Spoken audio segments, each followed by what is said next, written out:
Okay, it is now 9:30. We're going to go ahead and call the Special General Council meeting to order. And at this time, I've asked my Aunt Susie to lead us in invocation. Dear Father in heaven, I just thank you for this meeting that we're having today. I pray for wisdom, Father. I pray for an understanding for all the members. Give wisdom as they vote, Father. May we all realize that we are your children.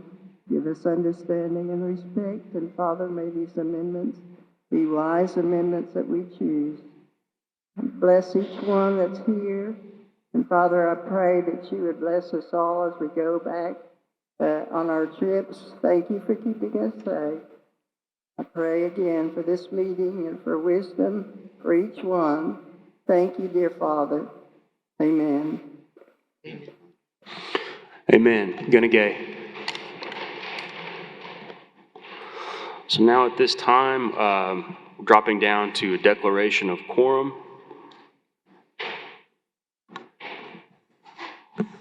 Quorum declared. All right, we have a quorum. Next up is our chairman's report. And so I'd like to welcome everyone. Hawaii O-gah-pah zani. Welcome all of our Quapaw people to the Quapaw Nation Special General Council. I'd like to acknowledge and thank the hands that contributed to today's event. The election committee, the IT department, the Downstream staff, the education department, enrollment, family services, of course the Constitution Committee, HR, and if I missed any other departments, my sincerest apologies for overlooking you. Oh, and our marshals in the back, thank you for being here. And special thanks to Joey Giveswater for smoking us all off this morning, as well as his helpers, Bladen Stan and Steve Owens. So the purpose of this meeting today is to discuss and vote on proposed ballot measures to our governing resolution to be voted on at a later date. And to assist us in this process, we have our team of attorneys here whose function is to guide us through our laws and amendments to these laws. We also have a parliamentarian present to assist you, the General Council, in today's meeting. We also have the Constitution Committee members whose role is to present the amendment language, and the Election Committee whose role is to facilitate the votes on these language amendments. The resolutions to accomplish this purpose are the action items of the agenda. And so before we go any further, I think I'd like to turn it over to the Election Committee to do a test question to ensure that the clickers are functioning before we go any further. Hawaii, and welcome everyone to the meeting, as Joseph just mentioned. First and foremost, I just want to make sure everybody has a voting device with them. When you signed in, did everybody receive a voting device? Okay, perfect. So in the bottom right corner, if you could just make sure if your device is not turned on, if you'll press the power button, please. If the voting device is on, in the left corner, you'll see the word link. If you could press the word link, we want to make sure that you are on channel 2 or channel 9. If you are not on channel 2 or channel 9, you will need to return to the registration desk and exchange your voting device. Once we determine that, then we'll move to a testing question. And it will be 1 yes, 2 no, 3 abstain. So whatever you vote, press that number and then hit the word send. And it may take a moment, but you then should see it scroll across your screen that says received. If your voting device is ready, just please press 1, 2, or 3 and hit the word send for whichever vote that you are voting for. If anyone needs help, please raise your hand and one of us will come around. Okay, thank you, Linda, and the rest of the election committee. So for today, just to recap what occurred in our October Special General Council, we left off with Amendment 8. And so if everyone would like to turn now to page 16 in their booklet today, we'll be picking up at Amendment 9.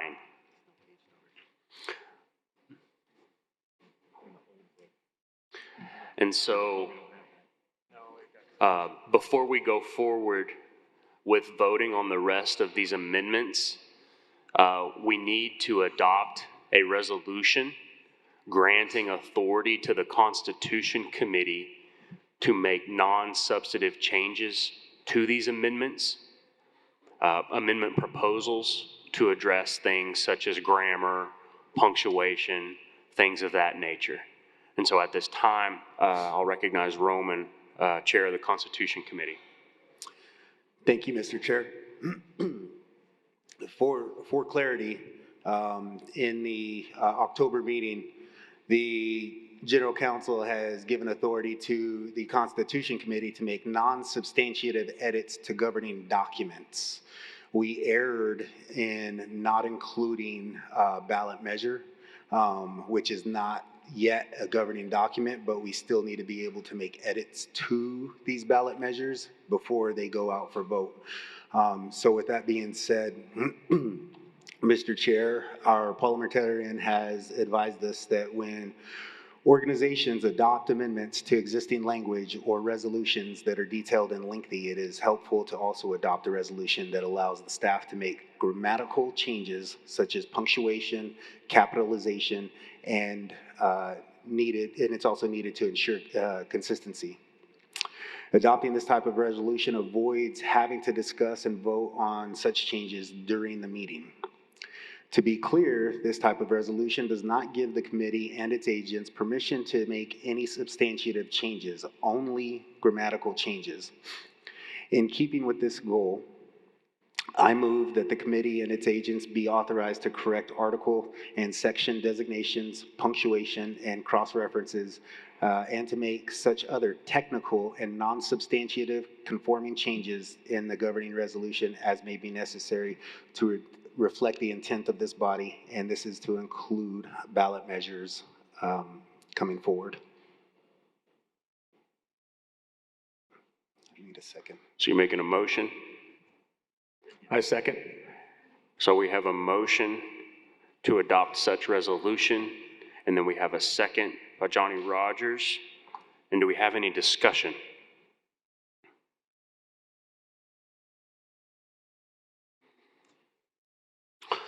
In an effort to be timely, instead of going to our clickers, I'm going to put it back to the General Counsel to see if we can accomplish this adoption by a voice vote. So at this time, I'm going to call for the question. All those in favor signify by saying aye. Aye. All opposed? Any abstentions? I think the ayes have it there. So this resolution is adopted. And moving forward, I can kick it to Constitution Committee.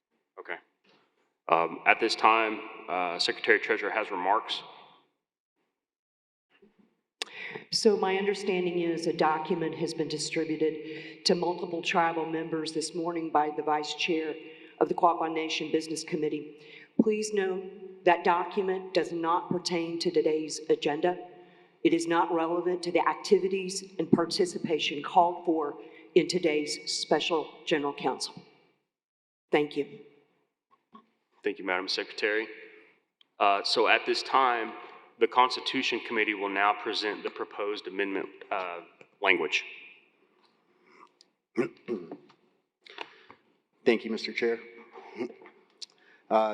Just a point of order really quick that we are actually on number 9. Number 8 was voted on at the last portion of this meeting.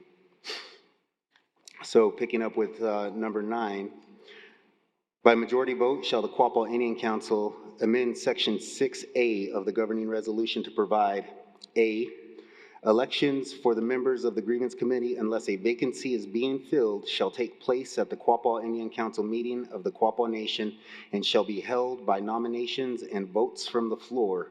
3 members will be elected in even number years and 2 members will be elected in odd number years. This is open for discussion. Can we add on this that members of the grievance? Whoever's speaking, could you state your name, please? Oh, yeah. Could you state your name, please? This is Virginia Mouse. Can Thank we you. add that the grievance committee members not be employed by any tribal entity of the Quapaw Nation? I feel that that is a conflict of interest if you're investigating things of fellow employees. Then you run into possible intimidation, possible retaliation. So if they are not employed by the Quapaw Nation in any form, it would be more fair in my opinion.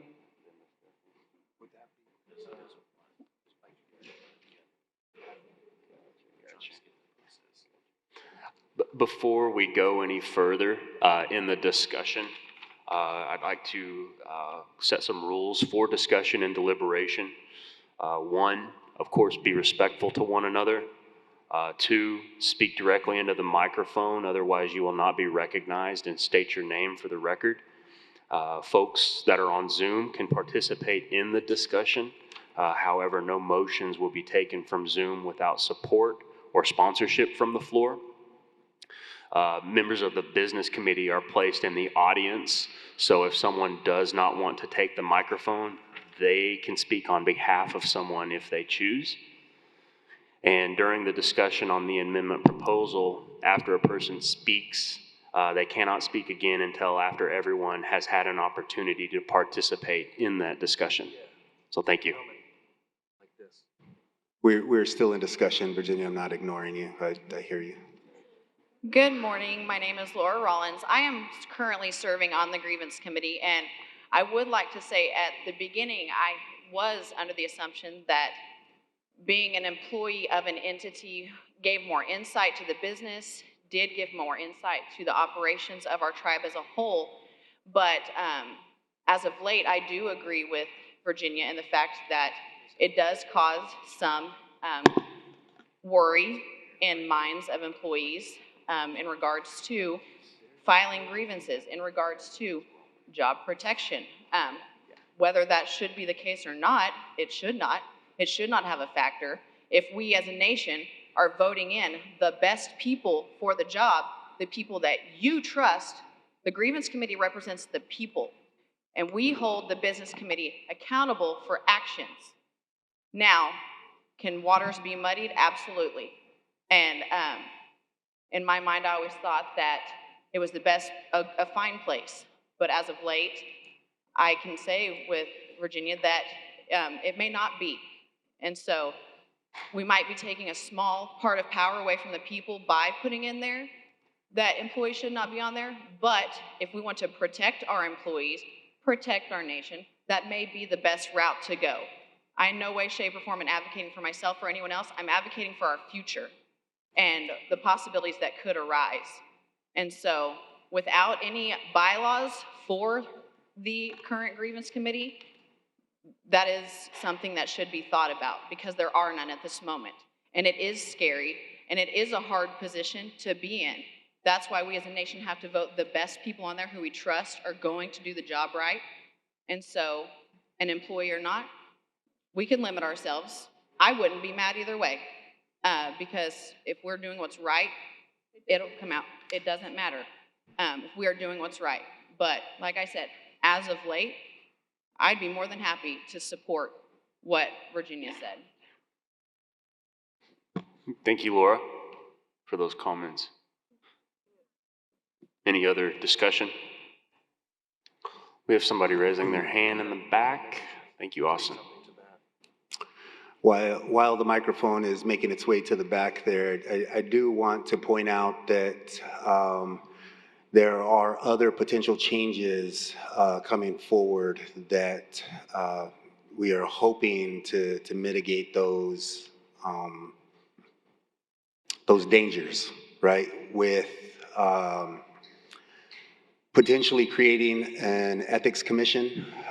We might be setting ourselves up to say additionally that the ethics commission can't be employees, which, you know, makes sense also. But we are also seeking to remove the business committee from that supervisor layer of being on those boards, right? That's one of the things that we'll be talking about later also. So we do have some checks in place. They're not guaranteed though. So I want to point that out, to say it's like, it's possible that that's not necessary. It's necessary today, but it's possible that it won't be necessary once these amendments get voted on, right? So I just wanted to make statement to that. Hallway. Linda Valier. I would like to say that I concur with Virginia Mouse's proposal on having the grievance committee, having independent people on that board. I think it's absolutely necessary, especially in today's world and with our tribe today, that we have the separation of duties and the transparency for a non-conflict of interest. Thank you. Thank you, Linda. Steve? Steve Owens. I do respect and I see the point of not being employed, having to do with the conflict of interest. I also see, though, a word of caution, because if there is somebody that runs that's got a thick skin to stand up and stand up for the independence of the people, then that's something that we might think of before we just add the stipulation in there, because they could very well be employed with the tribe. I understand the fear and the intimidation tactics that may come, but if somebody's got a thick enough skin, maybe they can withstand that and then address that in the voting process and let us, the voters, see if they have a thick skin enough to not to be on the grievance committee. That's just my thoughts towards this amendment. Thank you, Steve. Is it possible that we could consider a security measure rather than eliminating employees from all of our entities from being a trusted servant of our nation?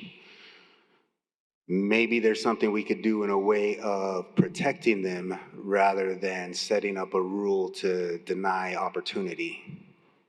We don't have, there's so much that is not codified right now, and that's in these next couple of pages. Something that we're trying to do is to make those explicit. Virginia Mouse again.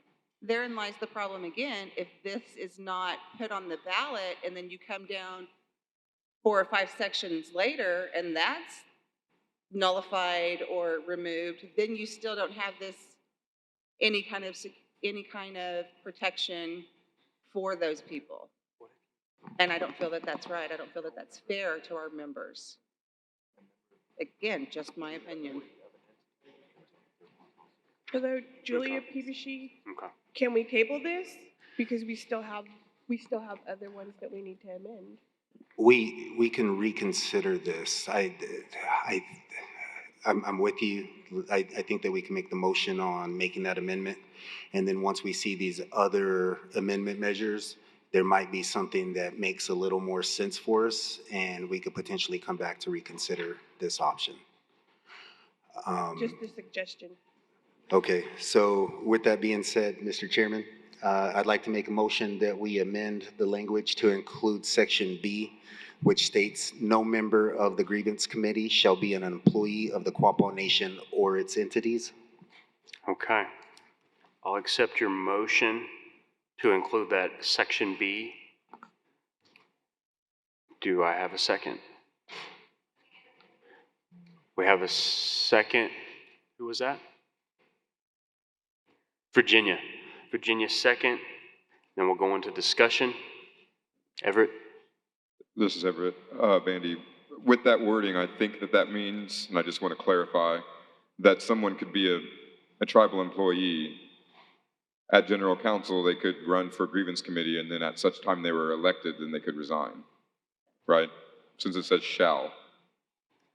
Yes. Is that an accurate? Okay, thank you. I didn't write the whole thing. Any other discussion? Jody Whitecrow. I feel that kind of hampers our tribal members when we do that, because if they're willing to run for the grievance committee, then they're willing to face that scrutiny from the BC. And if that happens to them, they have a right to file a grievance against the BC for that. I don't think we should put ourselves in that position to hamper ourselves from having good individuals, even though we work for the tribe. My name is Sonny Glass. I am a former grievance committee member, and I understand. Jody, I agree with you. We have people out here that is working for the tribe, for the nation, that could easily qualify to be on that grievance committee. That grievance committee is set up to be the watchdog of the business committee. So it's up to the people. If they wish to file a grievance, they would get it to the grievance committee. Grievance committee would go through the procedure of investigating before they have to call the chairman to have a meeting. And if it is not followed through, it goes to the Bureau of Indian Affairs. This has been done before.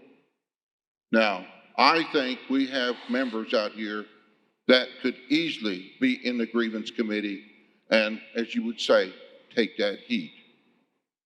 Thank you, Sonny. Cuggy? Is this on? I'm in favor of this amendment to the amendment that no member of the grievance committee should be an employee of Quapaw Nation.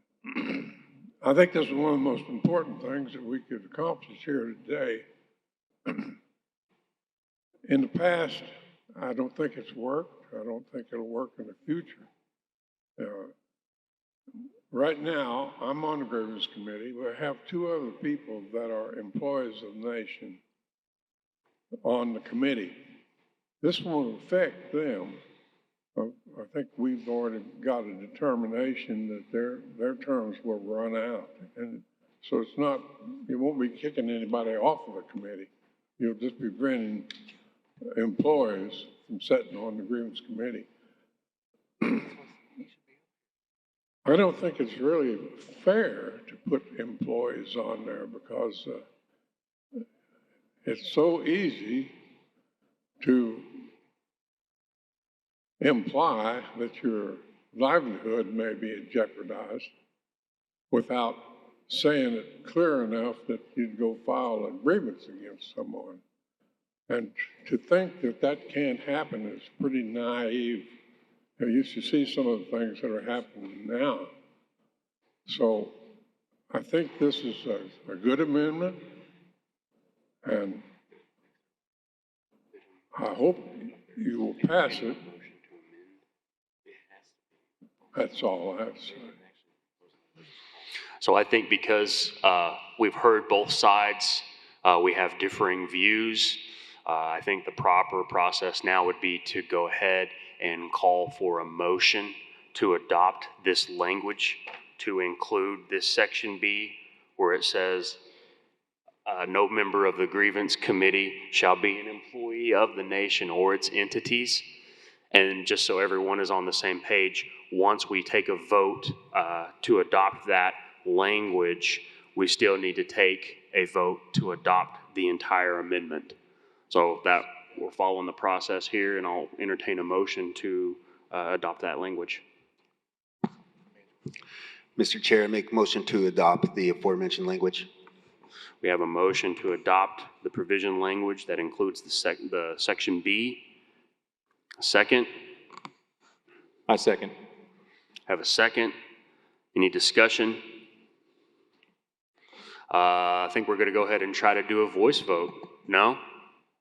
We have a BC member who's saying we should do it with the clickers. So we're going to go ahead and kick it to the election committee for that setup. Begin voting, please. At this time, we have 105 people here that are registered and have received a clicker or voting device, so we are 15 short. If you would like to place that vote, please do so.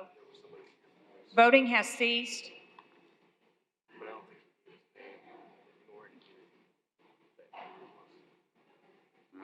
The results are displayed. Okay, we have the results for that language proposal. I'll turn it back over to you, Roman.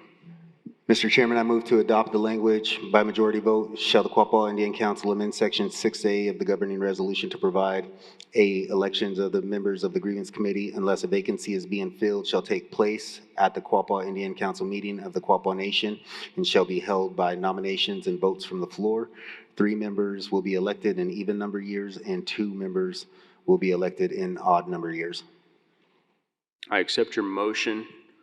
Is there a second? Second by Everett. Any discussion? At this time, we're going to go to the clicker to adopt this language proposal for the amendment. Turn it over to the election committee. Begin voting, please. Voting has ceased. Okay, seeing the results, we have 83% in favor of adoption, 15% no, 1.2 abstention. So that measure is adopted. I'll turn it back over to you, Roman. Thank you, Mr. Chairman. Before I proceed with this, I just want to make a couple of statements just regarding process and help and availability to our tribal members. We put out pens and paper in case you've got any questions or anything that you aren't comfortable bringing to the mic, that you're more than welcome to put it on a piece of paper. We have Vance Gilmore. Vance, will you put your hand up over here on the left, or find Rachel or Austin, and they'd be more than, and Grace back on the back wall back there. If you have any questions or comments that you'd like to share, we'd be more than happy to share them for you if you're uncomfortable going to the mic. Also, up here sitting with us, we have Chad Smith is the attorney that the Constitution Committee has selected to help us along with our process. But for today, for you, we also have Renly Dennis and Austin Vance on the end of the table down there, and they're here for you. All right, they're here. They're helping us because we're asking all the questions, but they're also here for you in case you want to ask questions about process. If there's something that isn't jiving for you, if you want help formulating a motion or whatever, you're more than welcome to ask them or wave your hand, ask them to come over and help you out. So I just want to let you guys know that you have that available, those 2 options available to you. Okay, moving on. Mr. Chair, I move to accept the language for number 10. By majority vote, shall the Quapaw Indian Council replace subsection B and add subsection C through E to section 6.1 to provide the grievance committee shall investigate all complaints of professional and personal misconduct regarding business committee members. C, the grievance committee may have access to information from all Quapaw Nation commissions, agencies, instrumentalities, and entities related to a grievance. D, grievance committee members may serve 2 consecutive terms and must take 2 years off between serving in the same capacity. And E, grievance committee members shall adhere to the Quapaw Nation Code of Ethics. Okay, I'll accept your motion, Roman. Do I have a second? Second. I have a second. Now we'll move into discussion. Any discussion on the matter? We'll bring a mic to you, Amy. My name's Amy Kavistad. What's the Quapaw Nation Code of Ethics? Or do we have one? And what's it contained? We currently have a business ethics and conflict of interest policy. that is the policy of the tribe from 2005. Other than that, we don't have a clear identified code of ethics. Later in these amendments, we are going to be proposing to create an ethics commission. Would it be possible whenever we vote to create to create an ethics commission later in the discussion that we could potentially motion to remove that wording, and then under the ethics commission that we're going to discuss and debate later in this meeting, we could add in wording that says this code shall apply to XYZ committees. That way we're not approving something that hasn't already been addressed. Can you repeat that, Everett, just so we're clear? Would it be possible to make a motion to remove item E and then address item E later in this agenda whenever we're addressing the ethics, I think it's referred to as an ethics commission? Correct. So if I understand you correctly, you're asking just to strike option E from this language. And then bearing in mind that we'll bring it back up later. Okay. And then it'd be a linear discussion. I think it would address the issue. Maybe. Is that workable? Definitely, if it's workable for you guys, absolutely. You want to make a motion to amend that, Everett? Wait, let's have more discussion. Okay. Yeah. Yeah, good call. Ms. Kerry Supernova, I had submitted letters to the Constitutional Committee, and hoping to save some time, not have to discuss this here. But I had proposed that we have penalties for noncompliance, where it says that the grievance committee shall investigate all complaints, but we don't really have any teeth to force the information from various entities of the government. A grievance or a law without a penalty is merely a suggestion. So I propose penalties and the ability for the grievance committee to issue subpoenas. I don't know if this is the place to put it, but it's similar to this section B, where maybe that goes together somewhere, or maybe it's not even proper to be in there. That's why I wanted some advanced discussion on it. Now, I think you have got my letters by now. So do you have any comments on where we put those if we were to consider them? Thank you, Kogi. Are you referring to penalties for the grievance committee or penalties for the business committee by way of grievance committee? Obviously, I thought it would be against the business committee. Did you get my letters or not? I did. I did. I specified in there. So, with that understanding, what do you say? Where should it be? Right, but it just needs to be said here so that everybody else could understand your intent and your comment. Should it be in this section or another?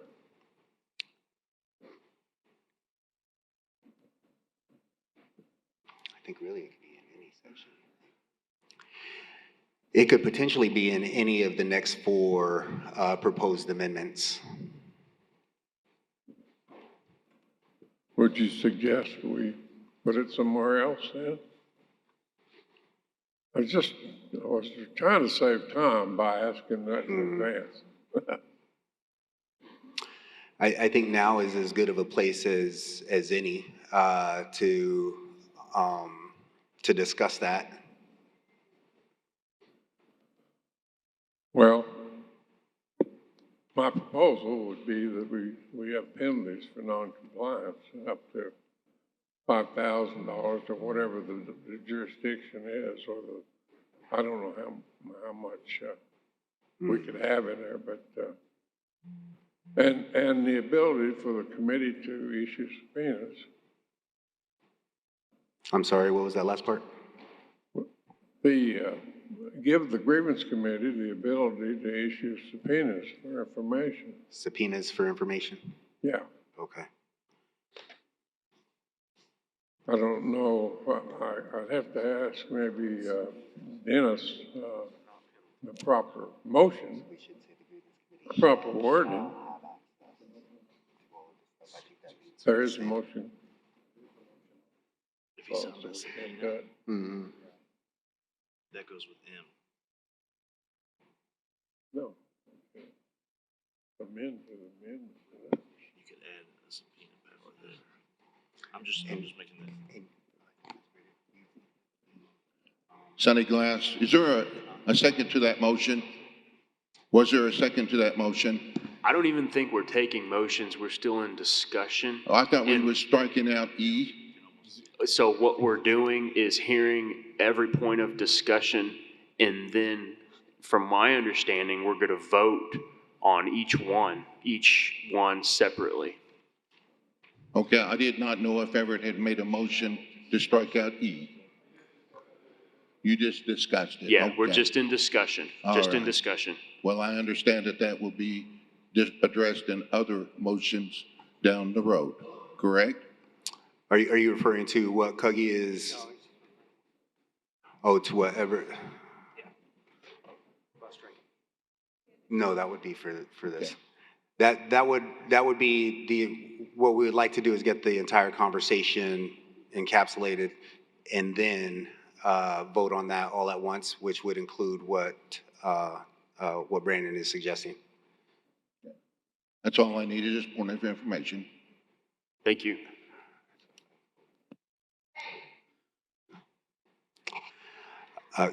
Cuggy, after looking ahead, I believe section M is where that might fit more appropriately, because there's some other items in there that speak to that.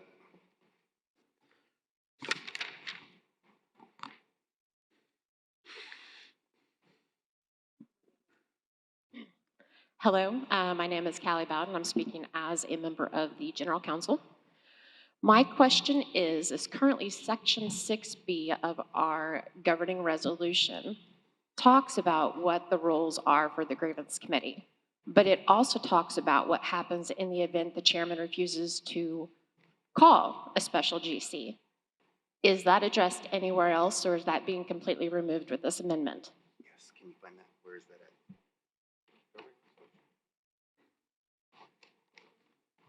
Would you like me to read it? 12J.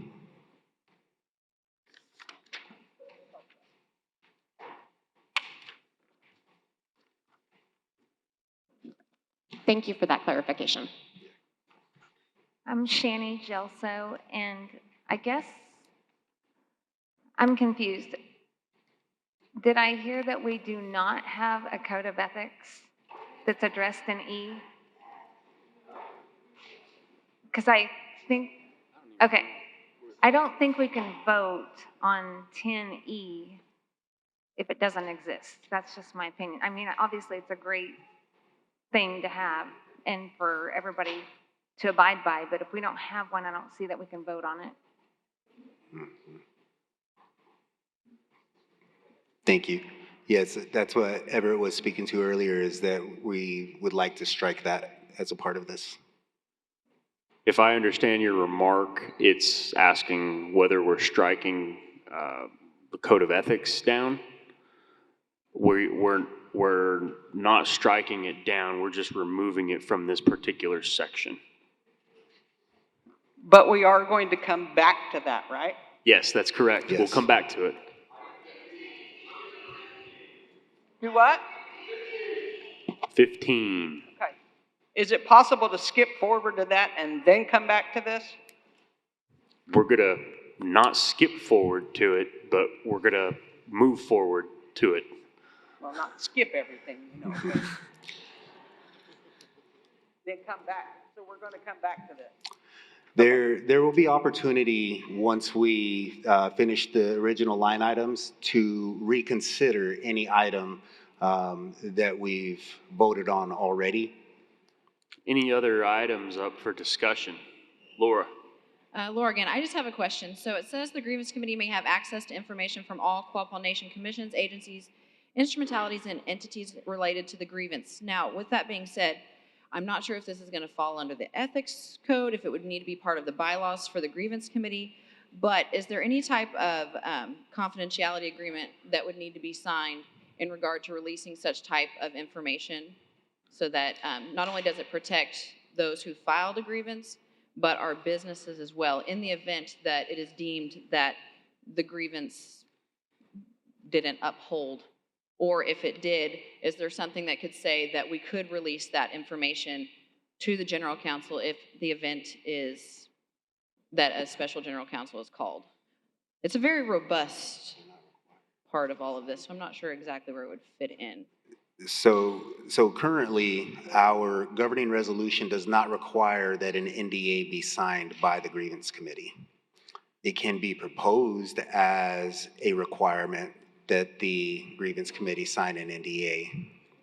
I'll hold my opinion on that, but it can be proposed. Currently, it's not required by our governing resolution. Okay, is that something that could be added to bylaws later as part of the grievance committee? There's several different ways I can see of it possibly fitting in. I don't know the legal aspect of that as far as the getting or abiding by bylaws written by particular subcommittees. I don't know how to answer that. I mean, because currently there's nothing, so we just hope that in the event that the people on the grievance committee are voted in, that they are confidential and that, I know there's been a stigma associated with filing grievances. I agree, that's why I was asking if we could have something be part of it. I just wasn't sure where it would fit in, so to speak. Because it's, like I said, it's robust and there's many areas that I feel like it could, but I wasn't sure if it would fit into this or bylaws that don't currently exist. Is there another part? Okay. Maybe under the Ethics Commission. Section 13O. I'm going to go ahead and read this for you so everybody can hear it. The grievance committee shall create policies and procedures for the grievance committee to be submitted to the Quapaw Indian Council. The grievance committee shall have the authority to request amendments or changes to its policies and procedures subject to approval by the Quapaw Indian Council. Does that sound like it's meeting the question that you're asking? Do it. 13O. 13O. Yeah, I think it could fit in there. I would hope that the grievance committee, when creating policies and procedures, would choose to add that in there. But so that'll be another step that will once again come back here and be voted on. Right, that we wouldn't debate here, but whenever it goes to get approved. Well, no, okay. Yeah. All right, thank you. Would that require a special general counsel to do the item 13O that we're not yet voting on whenever the grievance committee discusses creation of policies and procedures for submission to the Quapaw Indian Council? Will that require a special general counsel, or would that be something that's discussed under new business? We can talk about amending that when we get to 13. I think that's something that may need to be codified and clarified for us. Hearing no further discussion, Mr. Chairman, I'd like to motion to strike section E, bearing in mind that we'll discuss it further under item 15. Okay. We have a motion as well as a second from Sonny. So now, motion, second, discussion. Hearing none. Everett, I'm sorry, I'm Roman. Yeah. Everett, would you consider amending your motion to include changing the language in item C from the grievance committee may to the grievance committee shall? Yeah. You're amenable? Okay. So then that motion needs to read striking 10C, replacing may with shall, and also striking E, where the grievance committee members shall adhere to the Quapaw Nation Code of Ethics. Any further discussion? Hearing none, I'm going to call for the vote. Does the election committee have that language? As it is, that we were striking that because I knew it was coming up later in this session. Yes. So I voted, if it's being changed, then I'll put my second, Okay. okay? Okay. So I think we should do one at a time. If that's okay with everyone? You good with that? Okay, Okay. I'm agreeable to that. So going back to the motion and the second, and then as part of the discussion, it was only to eliminate E, grievance committee members shall adhere to the Quapaw Nation Code of Ethics, to which Sonny had the second. So can you go ahead and have that reflected too, and keep May up there for the time being until we have a vote on it? Good? Okay. Now that we're on the same page, I'm going to go ahead and call for the vote. Election committee. This vote is to strike Section E, Amendment 10. I'm going to let Mikkel just give you all just a little more detail about your voting devices while this vote is in progress. Hello, General Counsel. Michael Whitecrow, Network Admin for you guys. I've been asked to clarify some things on our voting devices. After you press the number and send for your vote, you will eventually see a receive button, or not button, a received word come over your display indicating that your vote has been cast. That will not stay on there permanently. You can be confident that your vote eventually was sent because on the upper right, by the little signal, you'll see two arrows. Periodically, you'll see a down arrow just saying that it is communicating with our little base stations. And while your vote is pending being cast, you'll see an up arrow. Once the up arrow vanishes, your vote has been cast in case you missed the receive. You can send again, and you will not vote multiple times. And you should see it received again if you need more confidence in your vote. Voting has ceased. Okay. By 88.5% yes for striking Section E, 11.5 no, 0 abstention. That language is stricken, and I'll turn it back over to you, Roman. Thank you, Mr. Chair. Mr. Chair, I move to amend the language in Section 10, Item C, to read, or from, the grievance committee may have access to, the grievance committee shall have access to information from all Quapaw Nation commissions, agencies, instrumentalities, and entities related to a grievance. I accept your motion. Do we have a second?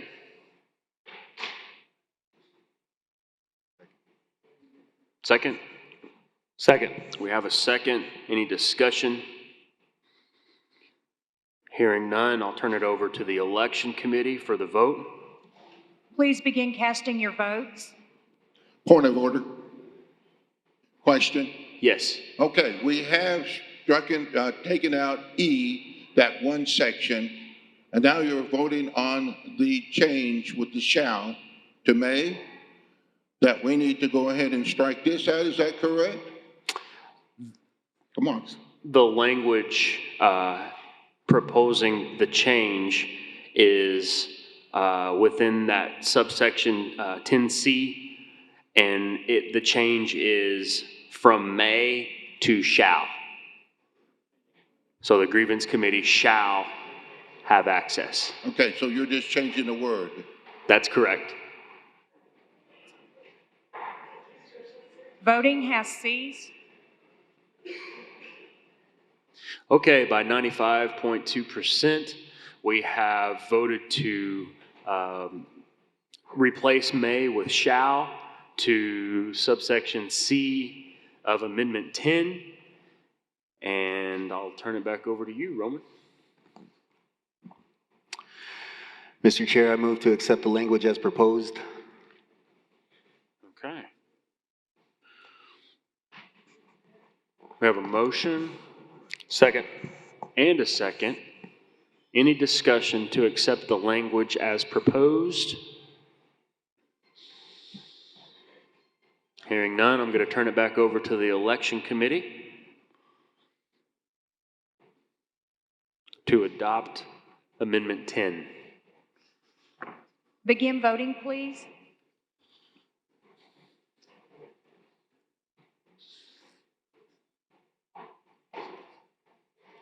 Voting has ceased. Okay, the results are in, and by a vote of 96% yes to adopt the language of Amendment 10, we're going to keep going. So I'm going to turn it back over to Roman at this time. Mr. Chair, I move to accept the language by majority vote. Shall the Quapaw Indian Council add subsection F through H to section 6.1 to provide F, a vacancy of the grievance committee occurring during a current member's term of office will be filled by the next candidate in line based on the votes cast for grievance committee member from the most recent grievance committee election. If no replacement is available, the grievance committee will continue to operate independently and the position will stay vacant until the next Quapaw Indian Council. I got my numbering mixed up here, so bear with me. If more than one vacancy occurs, a special Quapaw Indian Council election shall take place the first Saturday following 60 days from the last vacancy. Grievances must be written and signed by an enrolled member of the Quapaw Nation. Grievances may be sent via email or mail to grievance committee members. A statement of facts including dates, times, witnesses, allegations of wrongdoing, and the remedy requested must be included in the grievance. The grievance committee may seek the assistance of or work with the Ethics Commission as it deems necessary. Second. So should we move H also into section 15 because it mentions the Ethics Commission? So we have a motion and a second for adoption. Now we'll go into discussion. Virginia? So that item H, shouldn't we move that into, or revisit that in section 15 because it mentions the Ethics Commission? And then shouldn't it say tribal members and not enrolled? I'm not positive. Right now, do you have to be an enrolled member to file a grievance? Because there are people who are not enrolled members and they have a CDIB. They're Quapaw by blood, but maybe perhaps they're enrolled with another tribe. And they have certain rights, like they can come to general council and vote. Can a person who's Quapaw by blood, but not necessarily an enrolled member, file a grievance right now? That's a great discussion, or a great item to discuss. It's really up to the general council. Do you believe that non-voting members should be allowed to have grievance against your governing members? I think people who are what's called Quapaw by blood, have a CDIB but are not enrolled, can actually vote in general council meetings, is my recollection. And they can technically serve on the grievance committee because the grievance committee wording that was passed in the last meeting stated that they could be Quapaw by blood, which means that they're a non-enrolled member, but they have a CDIB. So someone can serve on the grievance committee. Currently, the way it's worded, if we pass it, someone can serve on the grievance committee, but also not be capable of filing a grievance. That's why I bring that up. You see the issue there. They're eligible for serving on the grievance committee, but they're not eligible for filing a grievance. Everett, are you making a suggestion for a change to this? I want to hear further discussion, but I think it might be better just to say, however we're terming that Quapaw by blood, I guess, because it seems it doesn't seem like there's continuity there if you can serve on it but not file a grievance to the board, to that body. And there may be tribal members poor wording. There may be people who are Quapaw by blood that aren't a tribal member who work for the tribal business, for example, and they may have a need to file a grievance. I don't know that it's a huge body of people. I don't really know what the number is in that, but I'm just bringing it up for discussion. I'd like to hear what others have to say before I make a motion.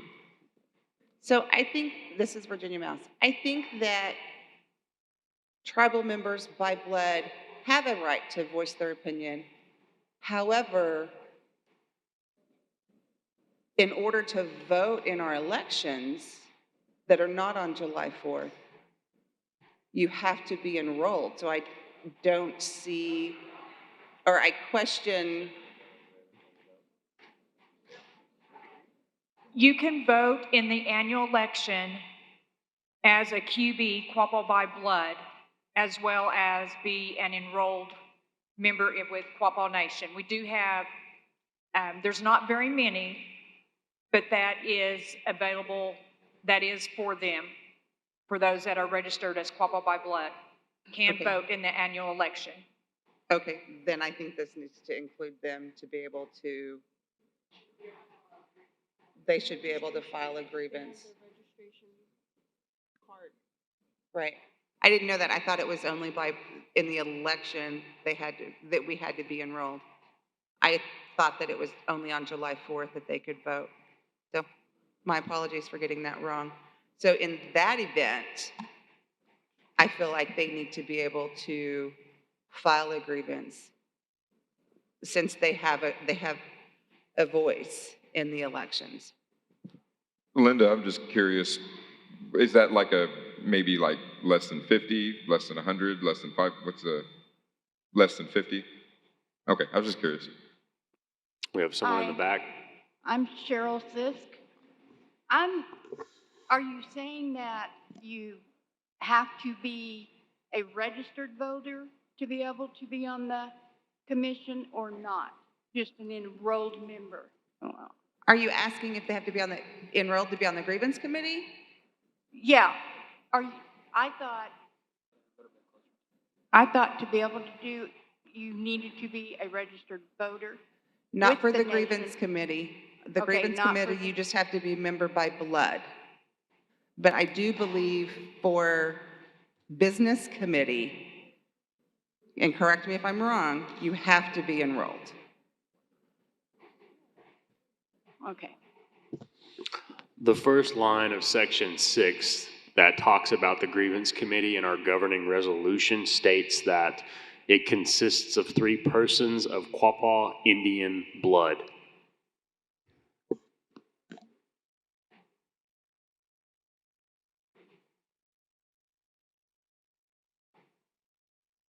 Which means they're not necessarily enrolled.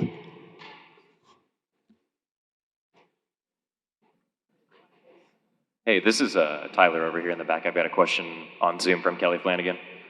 She was wanting to know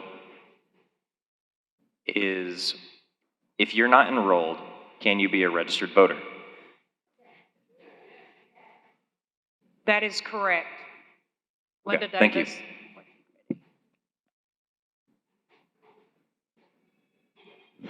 Does it maybe need to say both?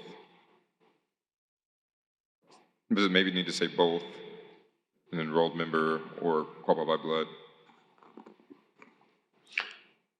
I believe we could meet what we're saying just by removing the language enrolled and leaving it to say Quapaw by a member of the Quapaw Nation. Okay. The verbiage that we have in section 8 says consisting of persons of Quapaw Indian blood. So should that not follow suit with the same verbiage?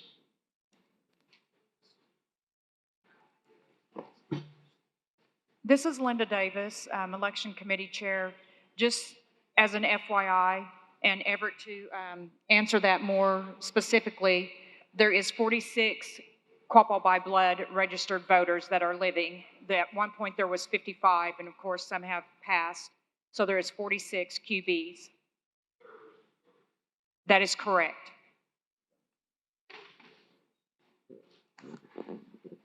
Roman, Keggy Supernal. I'd like to suggest an alternate wording on this section G, that it just says grievances may only be submitted by a person of Quapaw blood, Indian blood. I don't think it makes any difference who wrote it or who signed it Well, you'd sign it, I guess, when you submitted it. Just like to suggest that wording. Just to clarify, Kogi, are your recommendations to say grievances must be written and signed or submitted by just a member of the tribe? Well, I guess I should have said only. Grievances may only be submitted by a person of Quapaw Indian blood. I don't see any reason for to say it must be written by a Quapaw. It could be written by anybody, I guess. He's talking about where it's saying written in section G. What about it though? He's saying somebody else can write it, but that it must be signed by Quapaw, by a person of Quapaw Indian blood, like an attorney. Yeah. Yeah, like somebody else could write it, but the tribal member has to sign it. So you're saying just a language change to say grievances must be submitted by? Okay, just so I make sure that I have this correct, you'd like to strike H, is that correct? And that we would like to change the word grievances must be written to grievances must be submitted and signed by a person of Quapaw Indian blood. So 3 changes to the language. Was there anything else? Kogi wants to wants the word only in front of submitted. He wants it to say grievances must be only submitted? Just say shall. Shall. Yeah.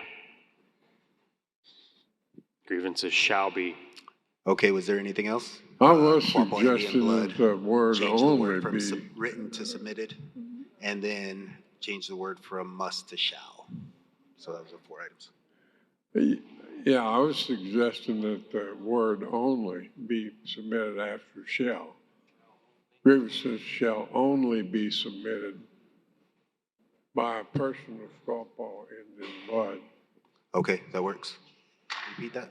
My name's Linda Valier, and if we're done with that one sentence, I have another suggestion. Yes, please. Okay.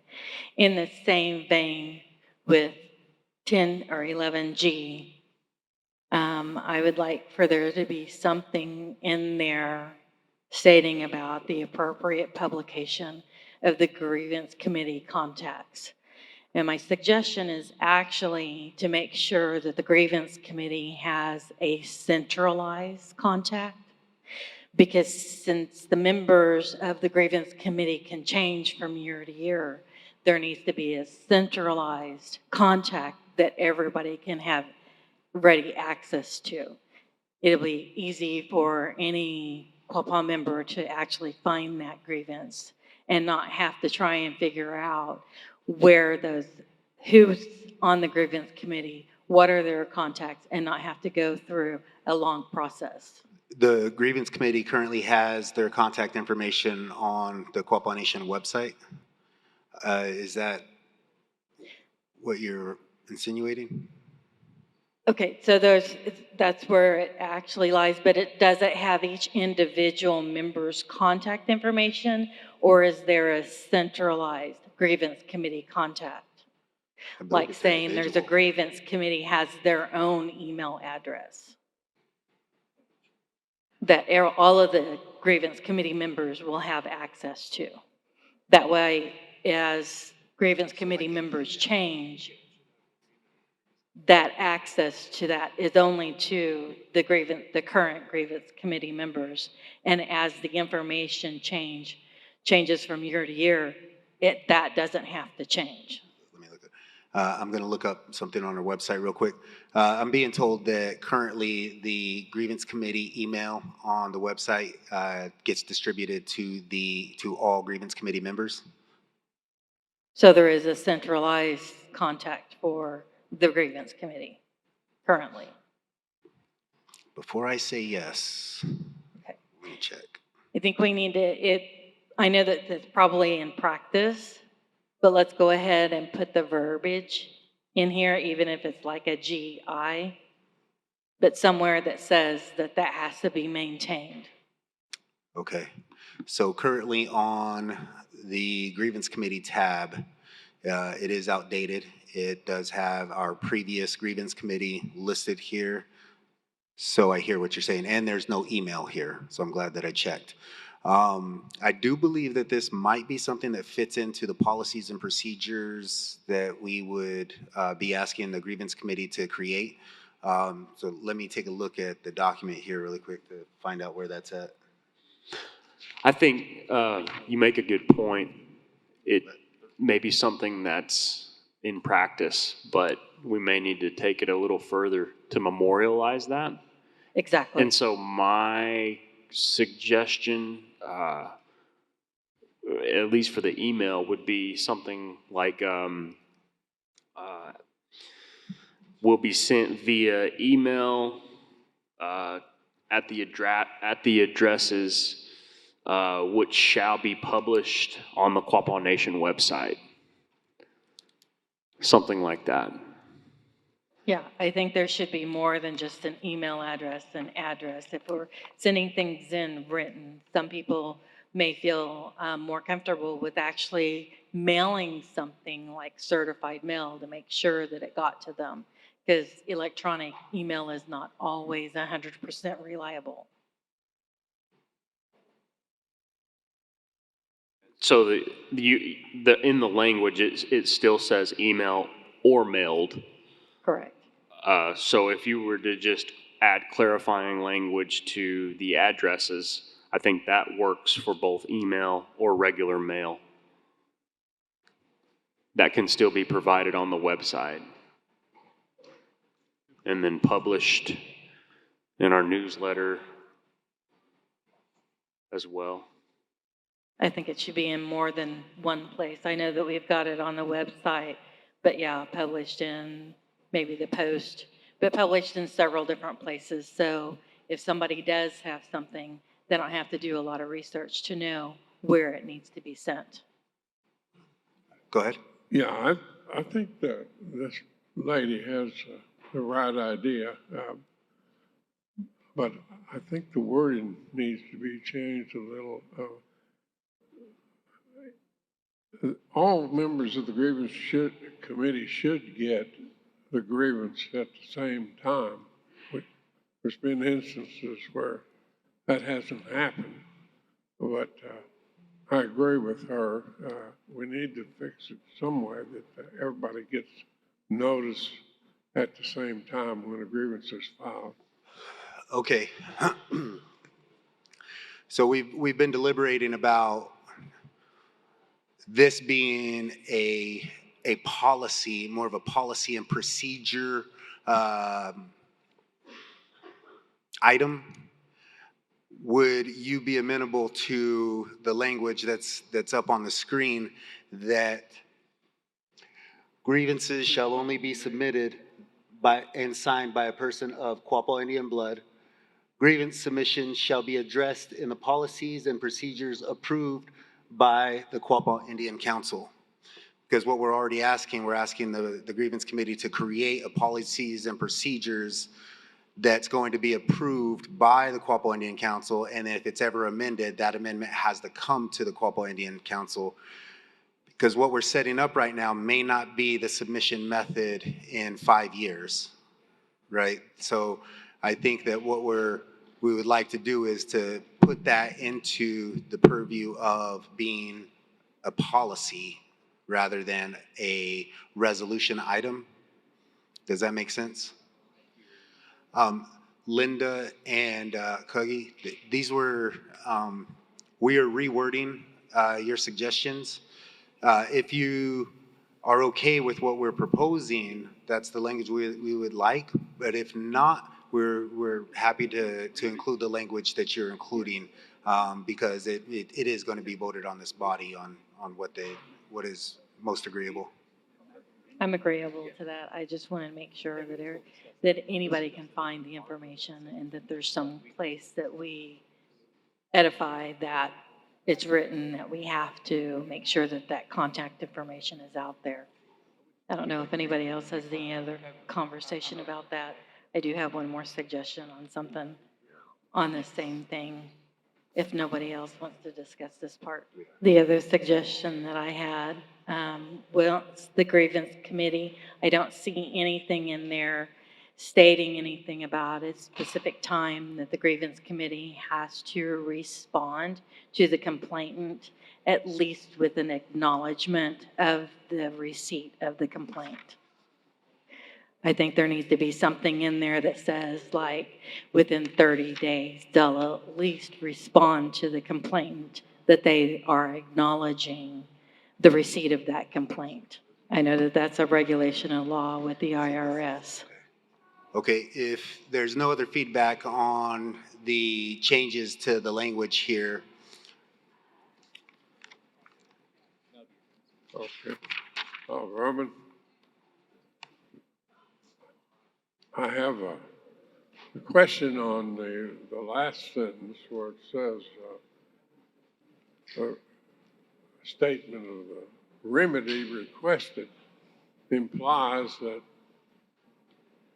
the committee has latitude, and we're pretty restricted.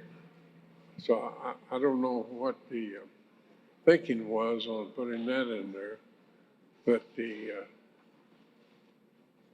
one that submits a grievance could request a certain remedy other than what the committees are restricted to, which is pretty limited. About the only thing we can do is deny it or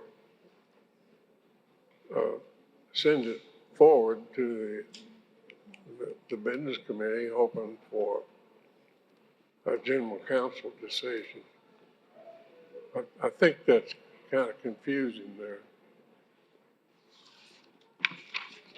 I think a lot of what is being requested could be addressed in section 13O, that the grievance committee shall create policies and procedures for the grievance committee to be submitted to the Quapaw Indian Council. The grievance committee shall have the authority to request amendments or changes to its policies and procedures subject to approval by the Quapaw Indian Council.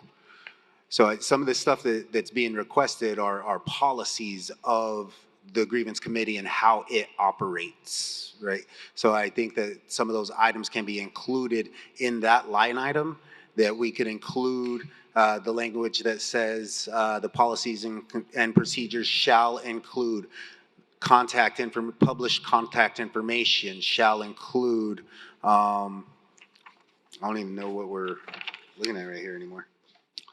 The way that the grievances shall be submitted could also be included in the policies and procedures. So that would be section 12O. 13O, I'm sorry. Roman, I don't think, that wasn't what I was asking about this where it says that the one that submits the grievance could suggest the remedy. Oh, you can't hear me. See, it says the remedy requested implies that the one that submits a grievance would also submit a remedy. And we're pretty, yeah, we're pretty limited in what they can do. Yeah, I understand that, but that last sentence is kind of, well, I just think that we'll take out the remedy requested. It implies that they could suggest a remedy, and we are limited in what we can do. I just don't see any reason for that. Chairman, I'd like to make a motion that we take a recess while people eat and they can continue their discussion. I'll entertain that motion. Do I have a second? Second. Any discussion? Hearing none, all those in favor signify by saying aye. All opposed? Any abstention? Motion carries, and we'll recess for reconvene at 12:30. Thank you. Okay, we're going to go ahead and reconvene out of recess. Thank you for your time and patience in allowing us to get some food in our bellies. So I believe we were in discussion about amendment number 11. And Roman, if you could bring us up to speed, I'm going to kick it to you, okay? Yes, I believe we have a consensus on the language that we're shooting for before, or to be approved, that the verbiage would read in section G, grievances shall only be submitted and signed by a person of Quapaw Indian blood. Grievance submission shall be addressed in the policies and procedures approved by the Quapaw Indian Council. A statement of facts, including dates, times, witnesses, allegations of wrongdoing, and the remedy requested must be included in the grievance. Remedies will include reprimand, censure, or special meeting of the Quapaw Indian Council. Okay, thank you, Roman. Have a couple minutes to digest that new language. No pun intended. Does anybody have any discussion, remarks? Mr. Chair, with no further discussion, I move to adopt the language. Okay, we have a motion to adopt this language. Do I have a second? We have a second in the back. Any discussion? Okay, we're going to go ahead and move it to the election committee for the vote.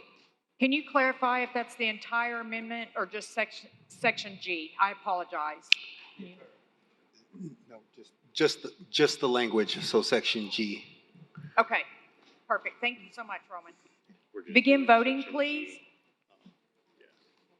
Voting has ceased.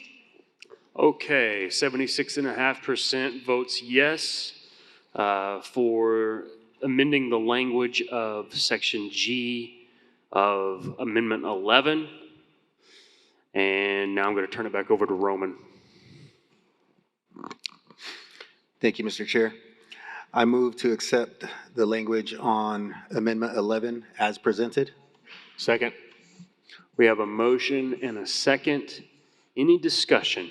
Okay, hearing none, we're going to move it back to the election committee for an adoption of Amendment 11. Amendment 11, begin voting, please. Voting has ceased. Okay, we have 79.7% voting yes for the language of Amendment 11. Kick it back to you, Roman. Roman, based on this, I want to amend this to remove section H to revisit later. So make a motion to remove section H to revisit it at a later, either later in this document or later date. Either one is fine with me. Is that done right? I second that motion. I second that motion. I second that motion. We have a motion from the floor by Virginia to amend that language, and then a second. Any discussion? Again, this is just to strike the H. We have some discussion.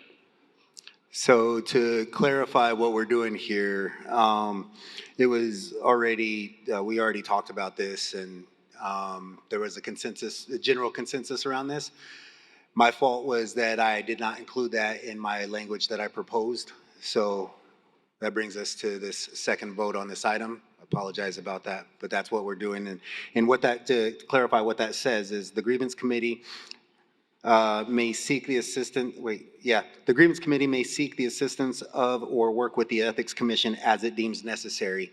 And what Virginia is asking is that we strike that from this category and we address that in item 15.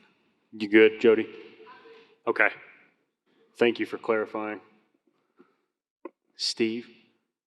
Yes, in conjunction with the potential striking of section H in Amendment 11, I was looking down and it looks like section N of Amendment 13 is also on that.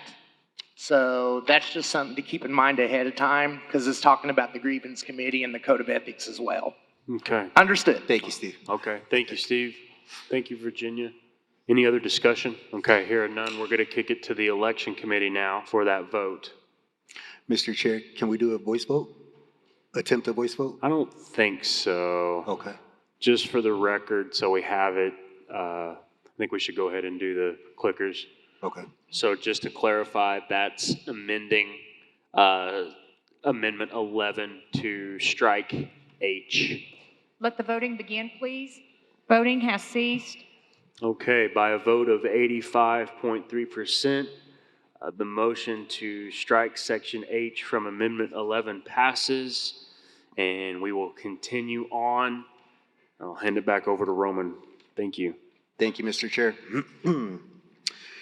I move to adopt the language in Section 12, which states, by majority vote shall the Quapaw Indian Council add subsections I through L to Section 6.1 to provide the grievance committee may obtain legal counsel for assistance and advice payable by the Quapaw Nation.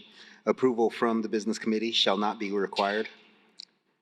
If the grievance committee finds cause for a special Quapaw Indian Council meeting, the grievance committee shall request the chairman to call a special Quapaw Indian Council meeting.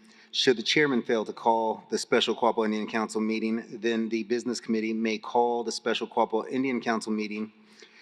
Should the business committee fail to call the special Quapaw Indian Council meeting, the grievance committee shall have the authority, after acquiring legal counsel's supporting opinion, to call a special Quapaw Indian Council meeting for the purpose of hearing and acting upon grievances or complaints, so long as 30 days' notice is given to the members of the Quapaw Nation directly by certified mail and appropriate publicity by social media, print, and broadcast media to the major neighboring communities. The Quapaw Indian Council, K, the Quapaw Indian Council will give the accused notice of the allegation and an opportunity to explain conduct related to the grievance and present witnesses in his or her defense. The accused may retain a lawyer at his or her own expense. The Quapaw Indian Council shall have the power to remove the member or members from office or clear them of the grievance. The Quapaw Indian Council's decision is final and not appealable to any court or tribunal. L, the grievance committee may submit a grievance complaint and any relevant information it obtains to the tribal prosecutor for prosecution. We have a motion. Second. And we have a second. Now we'll move to discussion. I have a question. This is Everett Bandy on K. If you could scroll to K. It says the Quapaw Indian Council will give the accused notice, etc. The Quapaw Indian Council shall have the power to remove the members from office or clear them of the grievance. Does that limit? I feel like that may limit General Counsel's ability, because in theory, it's not defined. But right now, they could vote for anything. You know, they could vote to permanently suspend any services to the person. They could vote to, you know, ban them from the tribe. They could vote to unenroll them. All of those options are currently available to General Counsel to do to somebody, technically, unless we've removed that. And wording it in such a way, I feel like only gives General Counsel the option to either remove or clear, and there isn't any other options that right now currently are, anything exists. They can just vote to do something as long as you get a majority, and it's a legal action. I just wanted to discuss that and see if it might be something we should consider, just wording that slightly different. Everett, I think what you're suggesting needs to be expressed explicitly, right? And I think in sitting here, we didn't include a section of the rights and responsibilities of General Counsel. And I think that that's one of them, right? That this committee needs to create a section that includes those rights and responsibilities of General Counsel for General Counsel to declare and be adamant about. And some of those things include being explicit about what we are allowed to do. I don't know that if that belongs in this section, though, but it belongs in here somewhere. I need to chew on this. I need to chew on this on how to get that going. Because there are other things that general counsel is and should be allowed to do, which is call our own general counsel meeting, right? Without, separate from the business committee, but that's not written anywhere. And we need that to be expressed, right? So I think that we as a Constitution Committee need to make that a priority for us to make sure that these get addressed also. With that being said,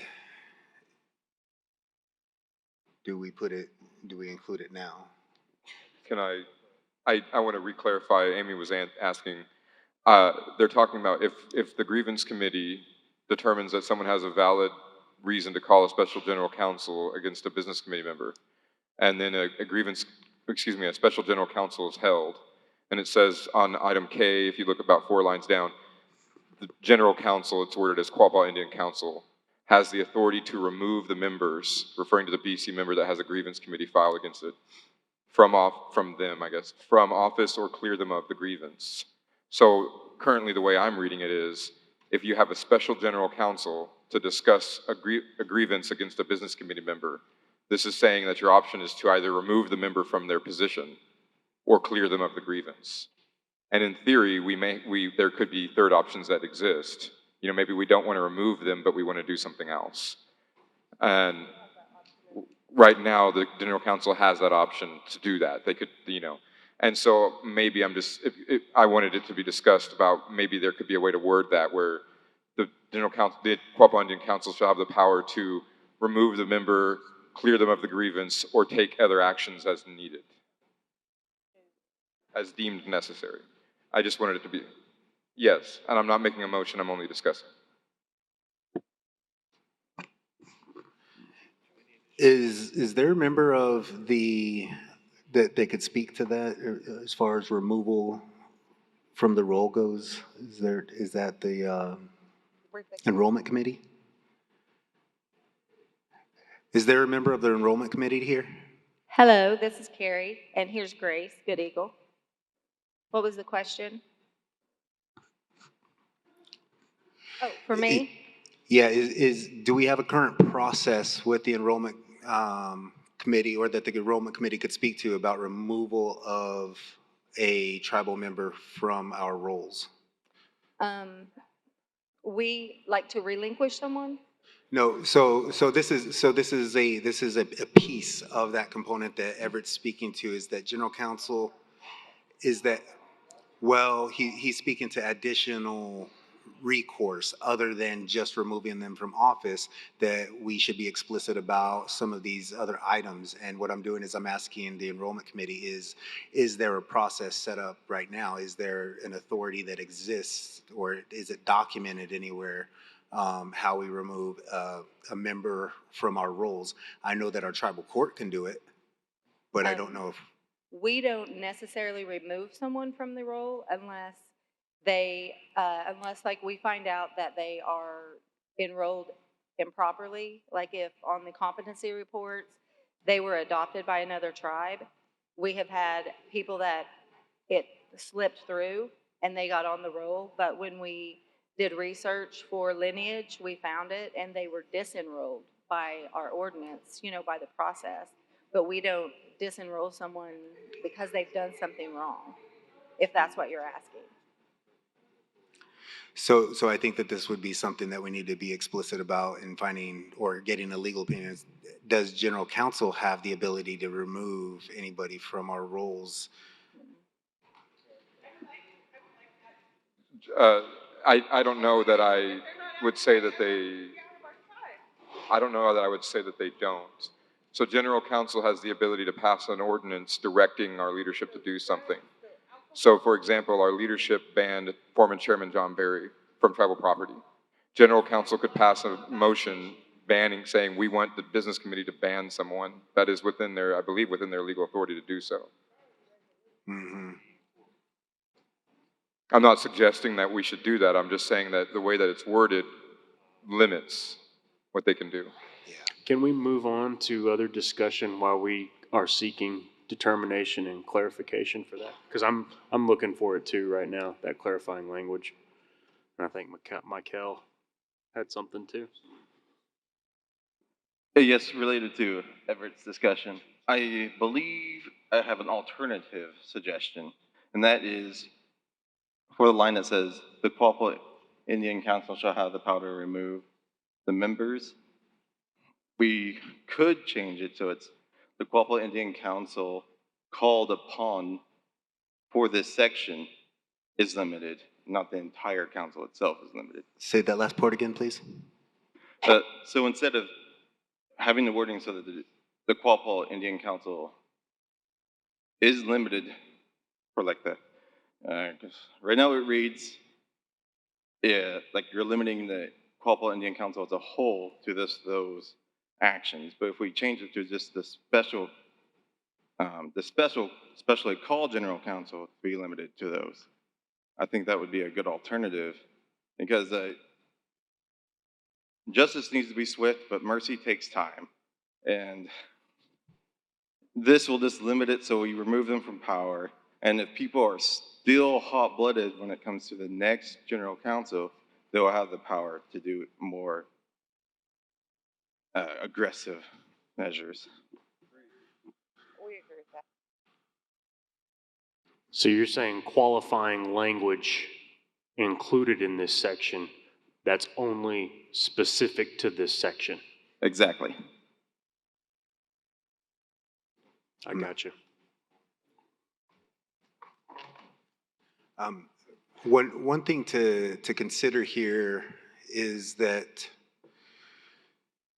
this body is not and should not, in my opinion, be a punitive body, right? Because there's a lot of muck that we could get into, and where does that draw the line of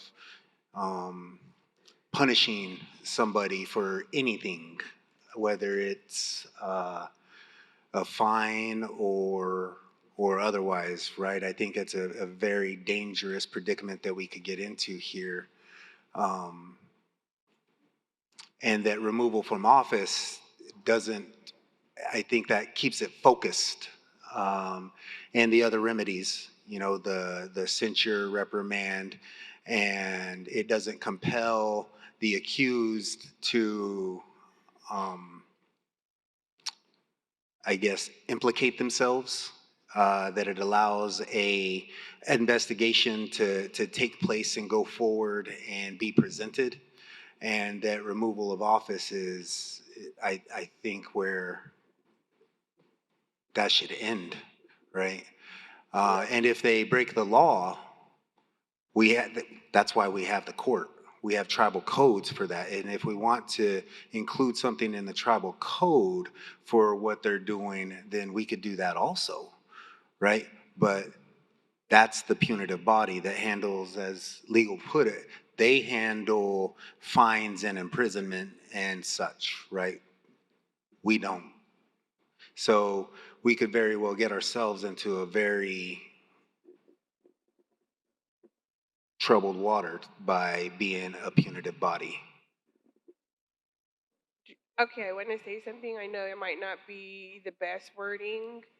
This is Julia Peebershy, but a long time ago we did.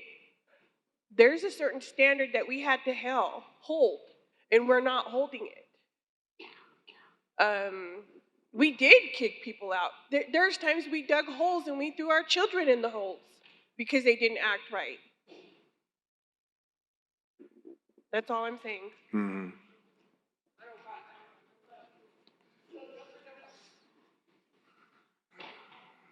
So along the lines of discussion, this line that says, or clear them of the grievance. In order to be able, for general counsel to be able to clear them from the grievance, we would first need to be able to see that grievance. Correct? So how do we do that? What does that look like? When the general, I guess we would need to be explicit about this also. Whenever the general counsel gets called, it gets called for a specific reason. And I think that would be the time that any information would be disseminated. I mean, it makes the most sense. But maybe we need to include that language. Roman, Yes. this is Callie Bowden. Hi, Callie. I would just like to bring one more issue to light while we are discussing this. And right now we have our governing resolution where the grievance committee can remove a member of the BC from office. We also have our election ordinance that allows for a recall. My question lies with if there is a special general counsel to remove a member from office, is it immediate or does it follow through with the election ordinance where they stay in office until there is another elected official? Or is it where grievance committee can state that they want that recall of office immediate? So that is something that needs to be addressed as well. So just to clarify, you're saying from the time that the grievance is accepted and the general counsel is called, should that person remain in office, or should we? Let's say the general counsel decides we want to remove this BC member from office. Do we have to wait for another election to happen, so they're sitting in office for several more months? Or can that be deemed effective immediately? Effective immediately, right.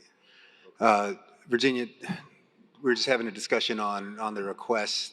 Are you okay with the language of 30 days notice to include the grievance committee's investigation? Okay, because we just don't want the language of the grievance to be public, but that the investigation of the grievance is public. Virginia, speaking to your wanting like content and things like that, Virginia, what he's talking about is if the grievance committee puts their grievance and sends that out to the entire nation, well, the individual that they filed the grievance against gets to see and continue to sit in office. Like, let's say it's an employee that filed the grievance. If you've shared all their information, that BC member knows that they were the one that filed, which will probably prevent people from filing a grievance.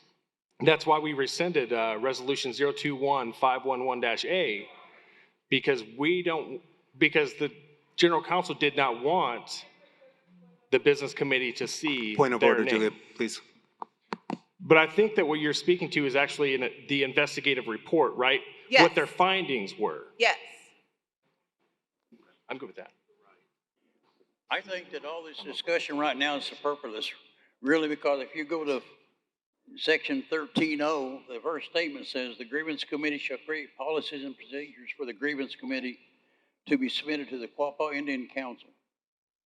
What are we not doing now except reading and establishing policies and procedures for the grievance committee? That should not even be within the resolution based upon that section there. Point of order, we're still on section 12. Would be happy to hear that on this next You'll item. be happy to hear it now because it deals with section 12. Policies and procedures. I'm sorry, will you repeat that? Policies and procedures. It says under 13.0, the grievance committee shall create policies and procedures. What are all these sections ahead of it? Policies and procedures. That does not belong in the resolution or constitution. Which portion? Everything is policies and procedures ahead of 13.0. Mm-hmm. No, that's a great point. It's a great point. It's the truth. What we're presenting right now, though, is because it wasn't explicit over the years with our previous business committee members and administrations that had the opportunity to codify all of this, never did. The grievance committee shall create, so that makes your statement irrelevant. I've been sitting here all day in the last meeting and going to Stillwater, listening to this meeting. You put motions on the floor, you don't second them, you don't vote on them. I saw it here today. And I will stand by my statement that everything ahead of 13.0 dealing with the grievance committee is irrelevant because under 13.0 it says that committee will create. Thank you. Thank you. Callie Bowden. I've just got a few more things to add to this while we're still working on it. One is a request to refer to our body as either the Indian Council or the General Council, but keep it consistent. Same name, one word across the board. The other one I would like to see is an appropriate time frame, whether we list it in O here or we discuss it now wherever it's discussed. I think there should be an appropriate time frame for an investigation to take place and have results. You shouldn't have to wait several months. And going back to what I said earlier, I would like for the word immediate to be inserted. Did you find where to put that? Where it states, I've got to find it. The Quapaw Indian Council shall have the power to remove the member or members from office immediately or clear them of the grievance. Right. Thank you. Thank you. Go ahead, Jody. Yeah, my name's Jody Whitecrow. We just have a question. Why was it changed from Quapaw General Council to Quapaw Indian Council? We've never been known as a Quapaw Indian Council. It's always been the General Council. I think the original governing resolution stated it was Indian Council. It just kind of been, what's the word? I guess used interchangeably throughout the years. And it's become more commonly referred to as General Council as we know it. But legally, it's still considered Indian Council. Okay, thank you. Mm-hmm. Callie, is there a time frame? I know that you want us to put something in there in regard to a time frame, and coming up with that right now would be a little tough. You got a suggestion?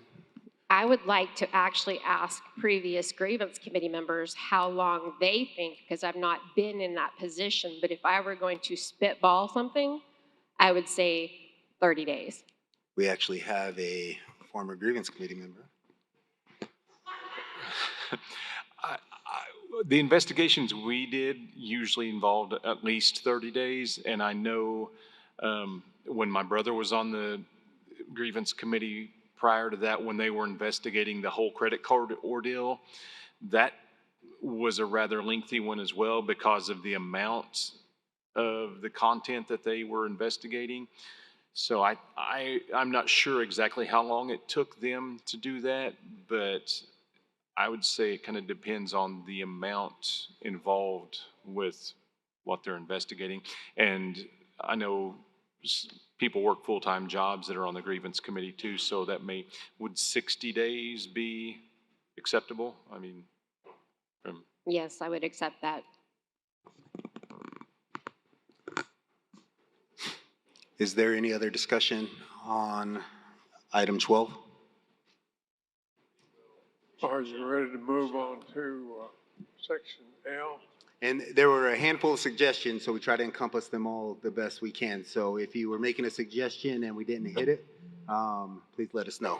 By majority vote, shall the Quapaw Indian Council add subsection I through L to section 6.1 to provide the grievance committee may obtain legal counsel for assistance of advice payable by the Quapaw Nation. Approval from the business committee shall not be required. If the grievance committee finds cause for a special Quapaw Indian Council meeting, the grievance committee shall request the chairman to call a special Quapaw Indian Council meeting. We're going to change the language on what we're saying here so it flows a little better.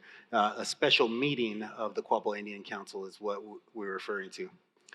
Should the chairman fail to call the special Quapaw Indian Council meeting, then the business committee may call the special Quapaw Indian Council meeting.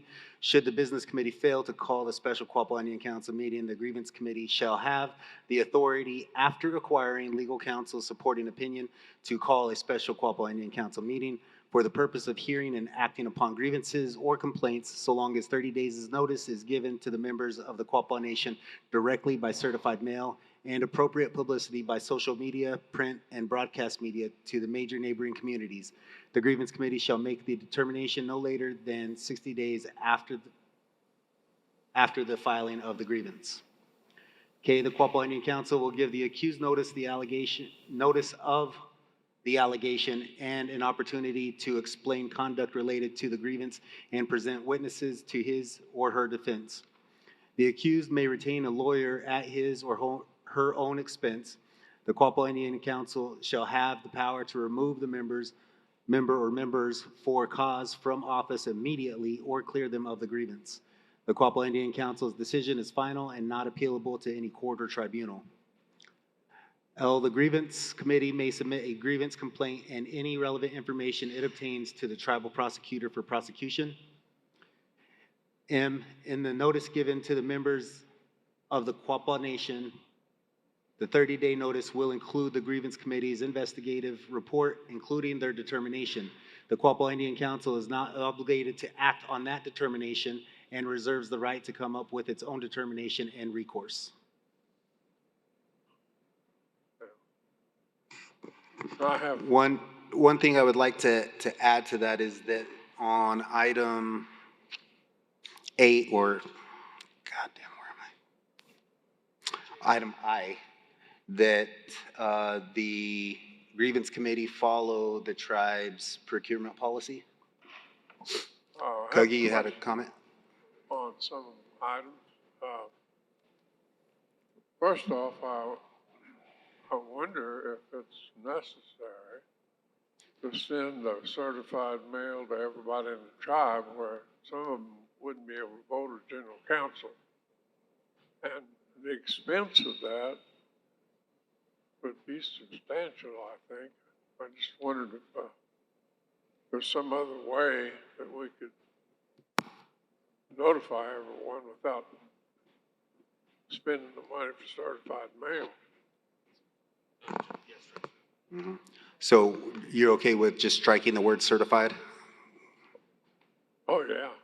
Okay. I would be. Also, I have a question on section L. Did you pull it up there so I could, yeah. Section L. I think I'm questioning the intent. The way it's written, it says that the grievance committee could originate a grievance complaint and send it to the tribal prosecutor for prosecution. That would be bypassing the general counsel. I think it was, well, I'm not sure what the intent of that was, but I know that's not the intent. Excuse me. Hawaii. Hawaii Johnny. Candace Bird, Boney speaking. I'm sorry if we've already moved on, but I wanted to bring up a point about the certified mail. And I just want to say, with all due respect, I would want something like that to get to me if it was going to be mailed out to me, you know, and so I think for something as important as that, I would prefer certified mail. That's just my opinion. Thank you. I'm gonna go. Kug, would you be okay with saying, in addition to their investigation, the grievance committee may submit this information to the tribal prosecutor? So that it's clear that we're not bypassing general counsel, or they're not foregoing their responsibility of doing it themselves. But if there's something clear that should be handed over to the tribal prosecutor, that it's okay for them to hand it over to the tribal prosecutor. But you're not giving them authority to file a grievance. That's not the intent, is it? They're trying to say that we could take the original grievance and submit it to the prosecutor, but wouldn't that require the acquiescence of the general counsel? So if this section were considered by itself, I think that what you're saying, it needs to be toughened up. However, there are other items that preclude this, that compels investigations into these acts. So we're already stating in other sections that these investigations are going to take place. What we're saying with this piece is that it's okay to turn this over to the tribal prosecutor. Do you feel like we should toughen this language up? Is that what you're suggesting? Let's go. I mean, it doesn't Would hurt. we Let's go ahead. need the permission of the general counsel to submit that to a prosecutor? Do you, Or do you think do you that's think up- that general counsel should have that permission or should give that permission? That's really something that's up to the body to decide. We could either say that, hey, we want to give them their permission to do it, or we want to go ahead and give them the permission to do it on their own if they see fit. Yeah, that's the way it reads to me, that you've given the grievance committee permission to submit it, regardless of what the general counsel says. I mean, Yes, that's the intent. that is the intent, yes. Oh, Roman, okay, thank you. Yes. Jerry Montgomery. Hi. I just don't see anywhere on here where the accused has a time frame on reporting back to give you a response to what's been accused. Do they have a time frame? Can you repeat that? I didn't hear. I don't see on here where there's a time frame for the accused to report back anything that they want to tell you in their response. That the accused should have an opportunity to respond. There's not a time frame for them to get their messages back to you. Geraldine, may I take the floor? I might be able to answer your question. Okay, that's fine. I haven't heard anything from our attorneys as a suggestion, but I do think we got the cart before the horse. Mr. Buffalo suggested that we needed to move that O up between I and J. The grievance committee should be able to set up their policies and procedures. And that would be where that Geraldine's question is, that in that policies and procedures would say that you have so many days to reply. But I do believe that section should be moved up so that we can be able to get policies and procedures. First of all, they've got legal counsel that they can ask for. And then, but they need to have their policies and procedures set up. What are we going to do? If I can take an example as an employee, that if I do something wrong, I'm going to get reprimanded and or dismissed. Well, we don't have anything like that. We just either going to take them and the accused is cleared or they are not. Okay, they're not. But what does it say? Do we remove them right then? Those are questions that I would look at that O possibly being moved up so that the grievance committee can make their policies and procedures. Sonny, which ones did you say that that should be between? So what we could do is make a motion to put that language in, because we're considering language for this already, so we just put that motion here and then strike it later once we get to 13, right? So I believe we've got the language again this time. By majority vote, shall the Quapaw Indian Council add subsections I through L to section 6.1 to provide the grievance committee may obtain legal counsel for assistance and advice payable by the Quapaw Nation. Approval from the business committee shall not be required. The grievance committee shall follow the procurement policy of the Quapaw Nation. J, the grievance committee shall create policies and procedures for the grievance committee to be submitted to the Quapaw Indian Council. The grievance committee shall have the authority to request amendments or changes to its policies and procedures subject to approval by the Quapaw Indian Council. K, if the grievance committee finds cause for a special Quapaw Indian Council meeting, the grievance committee shall request the chairman to call a special Quapaw Indian Council meeting. Should the chairman fail to call the special Quapaw Indian Council meeting, then the business committee may call the special Quapaw Indian Council meeting.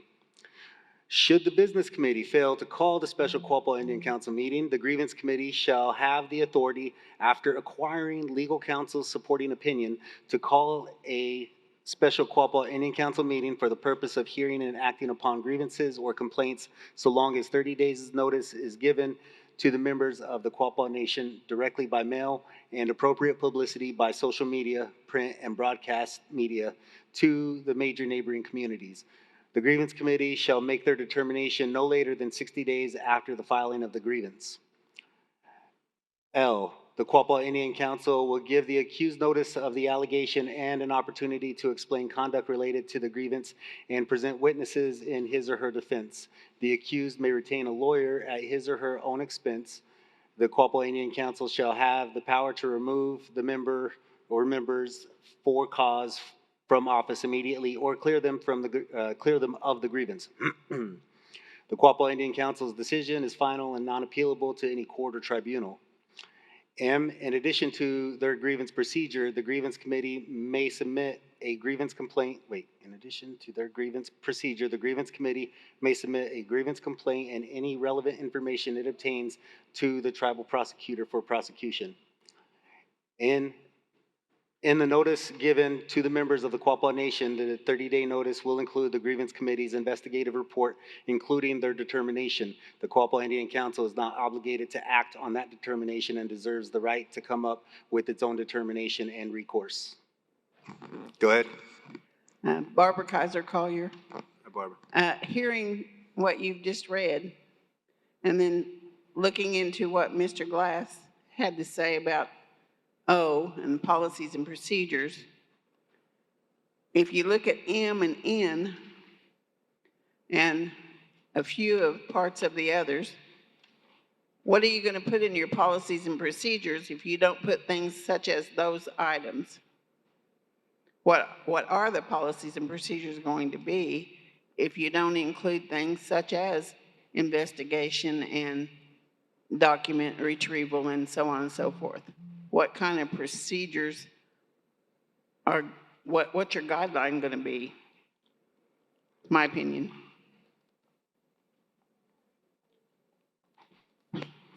Yeah, great question. I think that's going to be up to the body whenever it comes time to decide, right? I think there's a lot of things that aren't being said by what we're saying here, but I think that we're making the larger statements in giving this authority expressly to the grievance committee even prior to having their policies and procedures, right?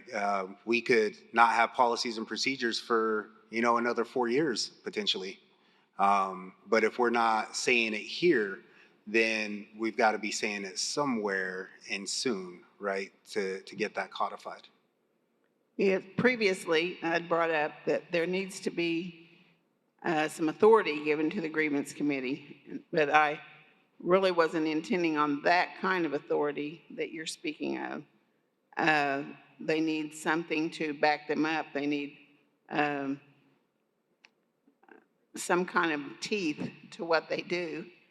Ultimately, when the results are given, then they need, something needs to be made, placed, stated, whatever, to follow up on those things. And a process formed to take care of the results. So I don't know if that's not something that needs to be in a policy and procedure. That's what covers you, is your policies and procedures. And sometimes, oftentimes, it limits you.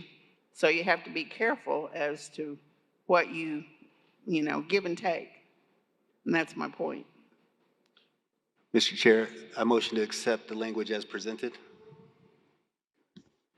We have a motion to accept the language as presented. Do we have a second? She does. I do have a note here. Oh, okay. Okay. My apologies, Linda. I did read it. I'm going to go ahead and read it. So there's a suggestion that we're not sure where this would fit in, but it would provide the grievance committee authority to suspend business committee members in the interim from notice of request of special council meeting until general counsel provides a decision on complaint. Oh, hey, Candace again. And also my point about the certified mail. I I would just like to, I apologize for missing this conversation earlier, but I just want to shed a little bit more light on the certified mail portion. In today's age, we're getting more into the electronic version, and there's, many means there, reaching out to the community through newspapers. We've got our own publications, we've got our own websites and stuff like that. Postage is increasingly getting more.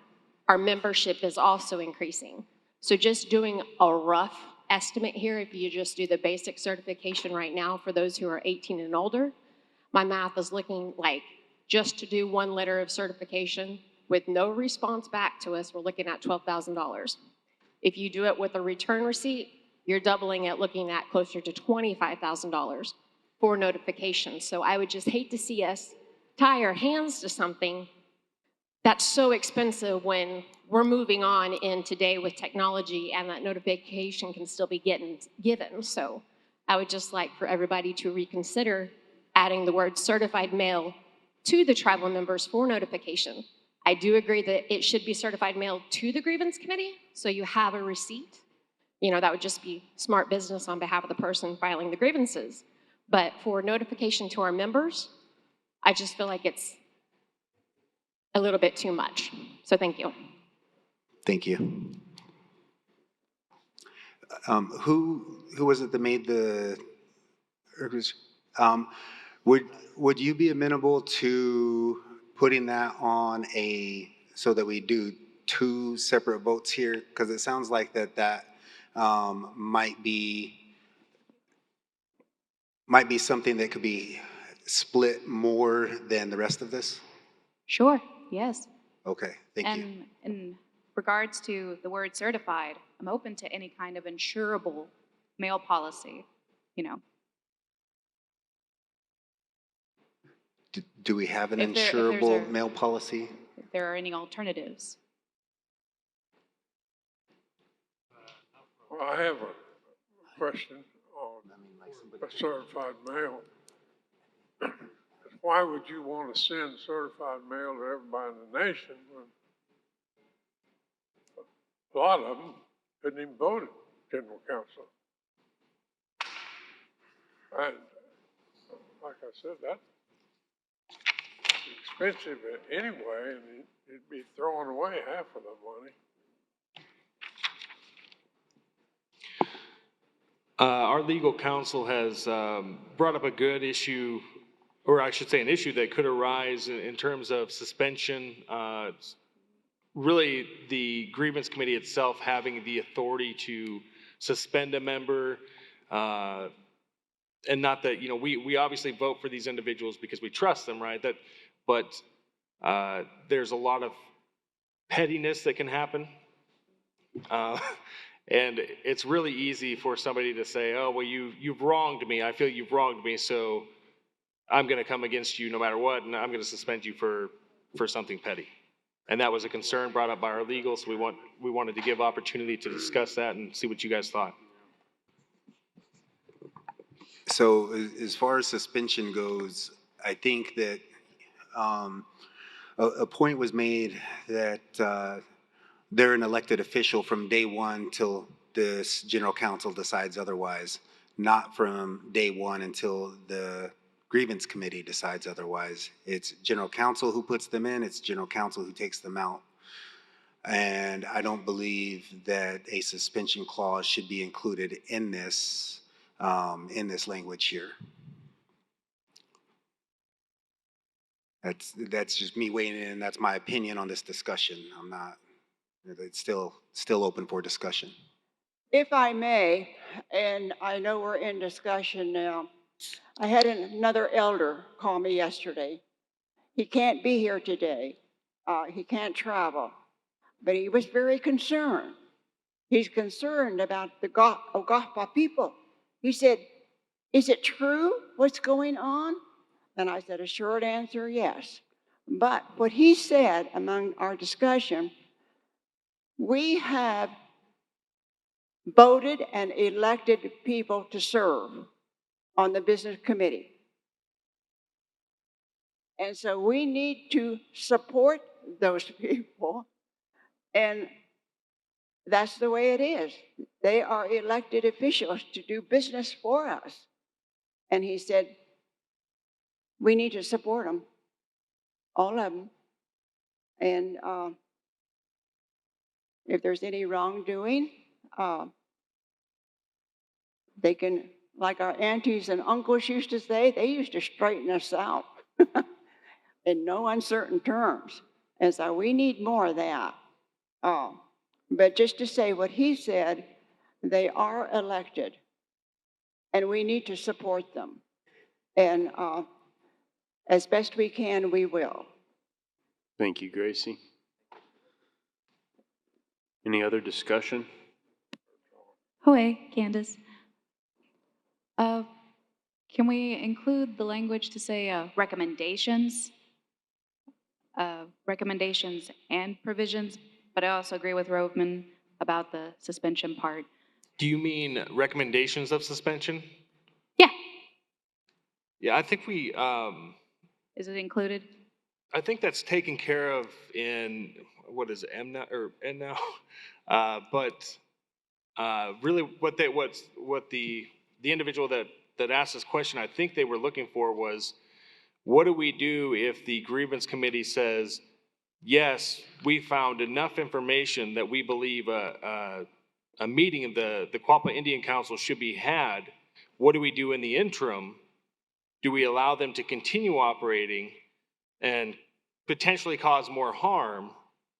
Or do we give the grievance committee the authority to suspend them until such time that the Quapaw Indian Council can meet and hear the grievance?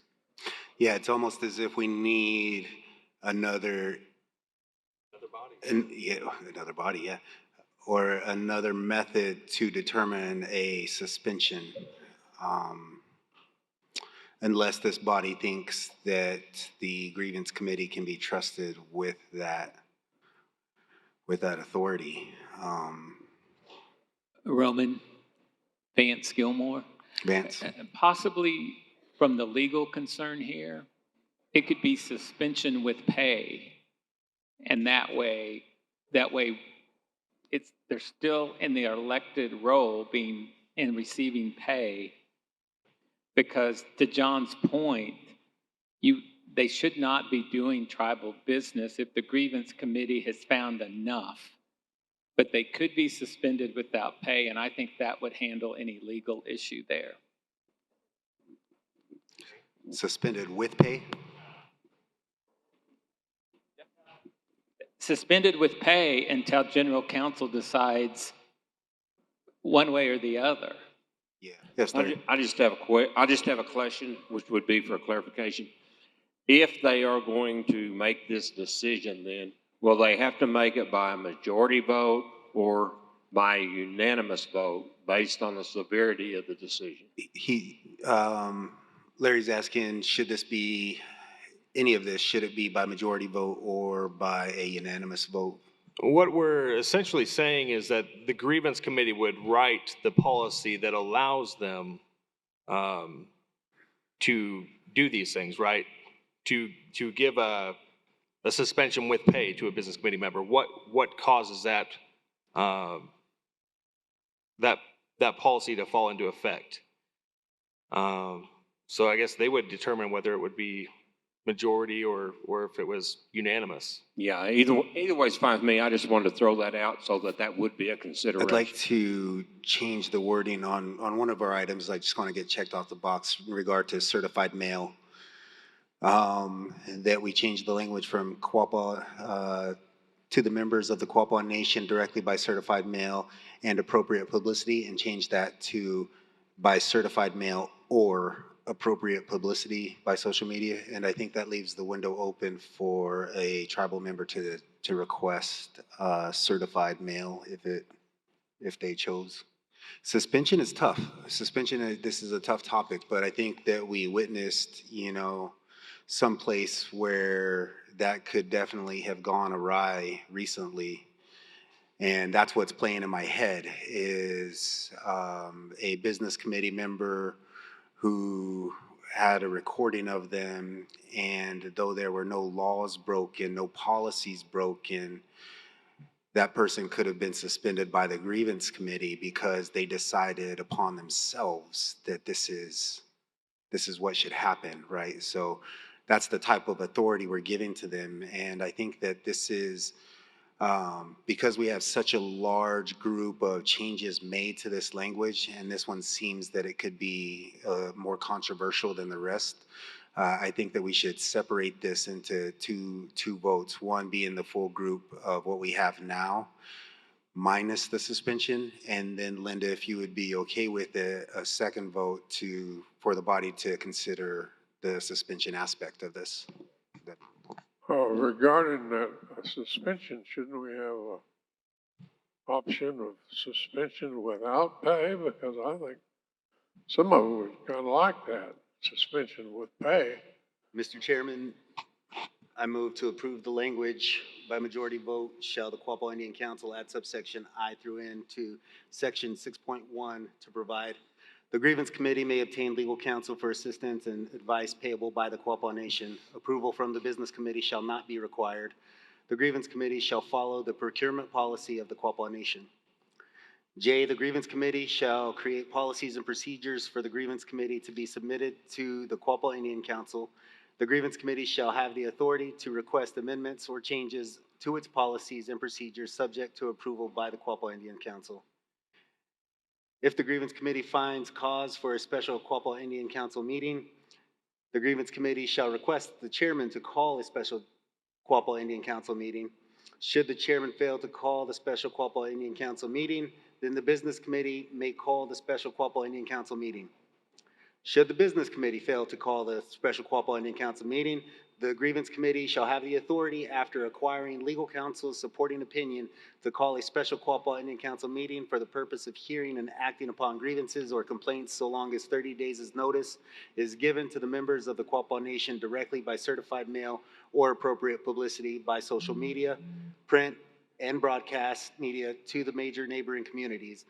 The grievance committee shall make their determination no later than 60 days after filing of the grievance. The Quapaw Indian Council will give the accused notice of the allegation and an opportunity to explain conduct related to the grievance and present witnesses in his or her defense. The accused may retain a lawyer at his or her own expense. The Quapaw Indian Council shall have the power to remove the member or members for cause from office immediately or clear them of the grievance. The Quapaw Indian Council's decision is final and not appealable to any court or tribunal. In addition to their grievance procedure, the grievance committee may submit a grievance complaint and any relevant information it obtains to the tribal prosecutor for prosecution.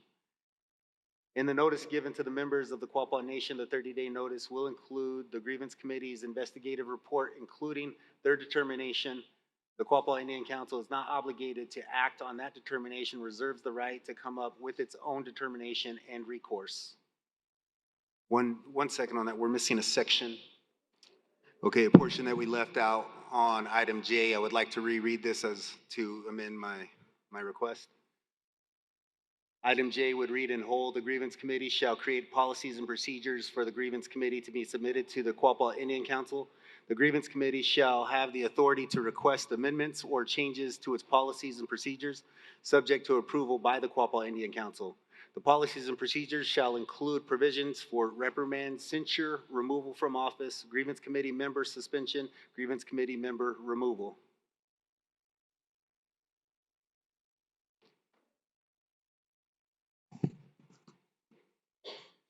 A second, the language is read.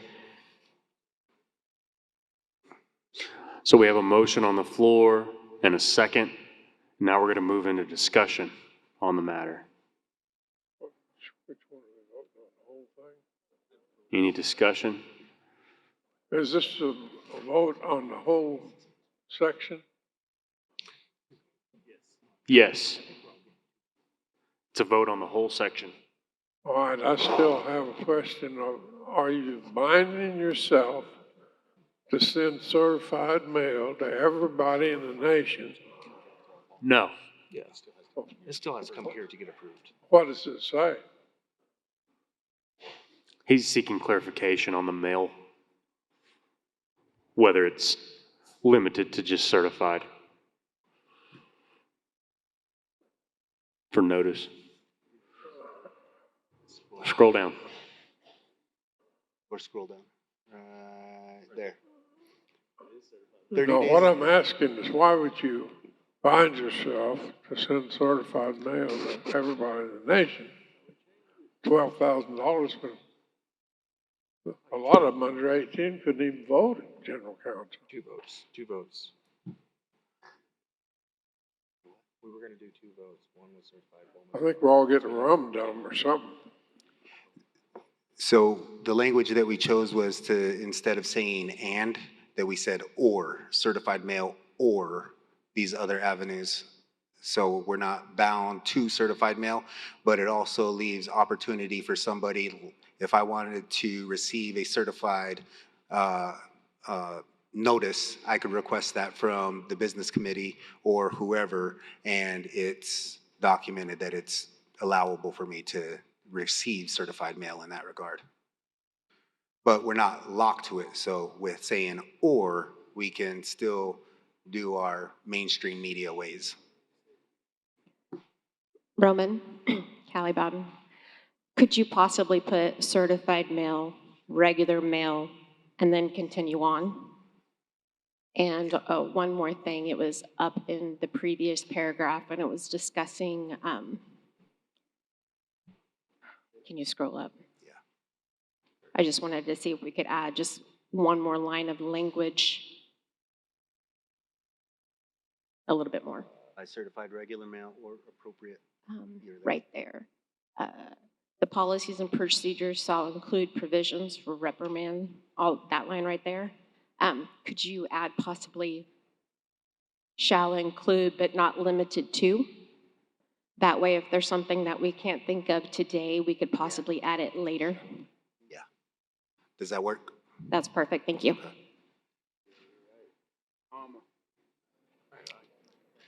Before you go to that, I have Linda Valier, just trying, need Yes, something Linda. for a clarification.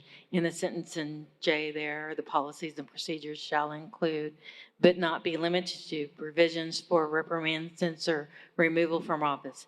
Grievance committee member, suspension. Grievance committee member, removal. Are we saying in that sentence that the grievance committee can suspend or remove themselves? Because that's what it looks like. That would need to be approved by general counsel, but we would like to have a provision if a grievance committee in some way is out of order, that they can be removed. And so we're asking for them to include a provision that speaks to that. So the grievance committee can suspend or remove themselves. Not necessarily. That needs to be passed through general counsel, through their policies and procedures.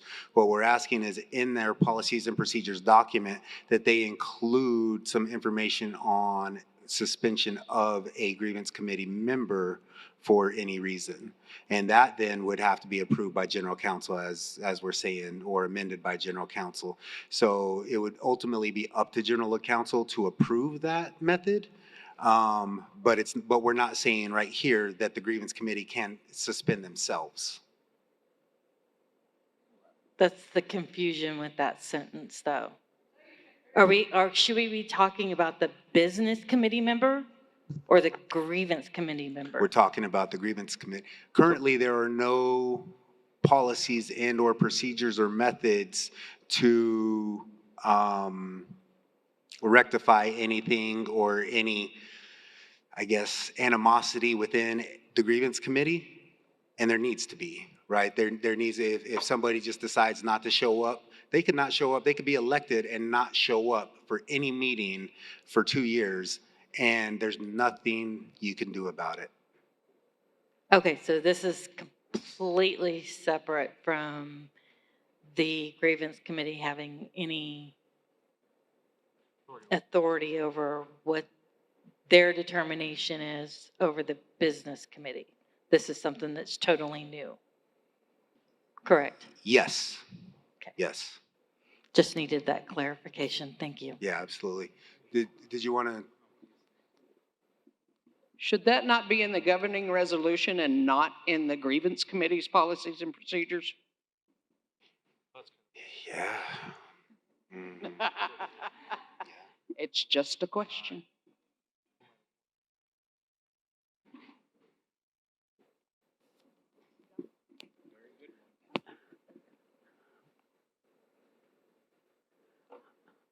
Also, So why this, don't you just parse out the language that separates, similar to what Linda was alluding to earlier? Mhm. Because I do think it deserves its own separate section and separate treatment for those members.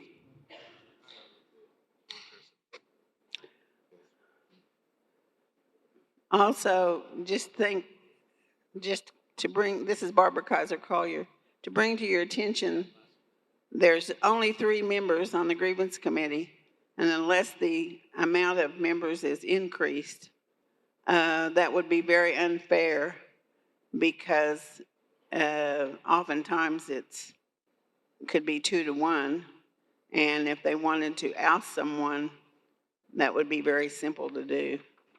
Mhm. Not that anybody'd ever want to do that. Yeah. Well, in Thank you, Barbara. section- Just a point of information on that. At our last meeting, this body approved item number 8, which reads, by majority vote shall the Quapaw Indian Council amend section 6A of the governing resolution regarding the grievance committee by striking the language consisting of 3 persons of Quapaw Indian blood and replacing it with consisting of 5 persons of Quapaw Indian blood. So we do have a measure that's going to be on the ballot for that.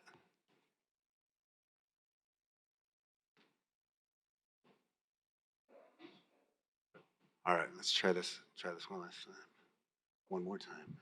Might not be the last.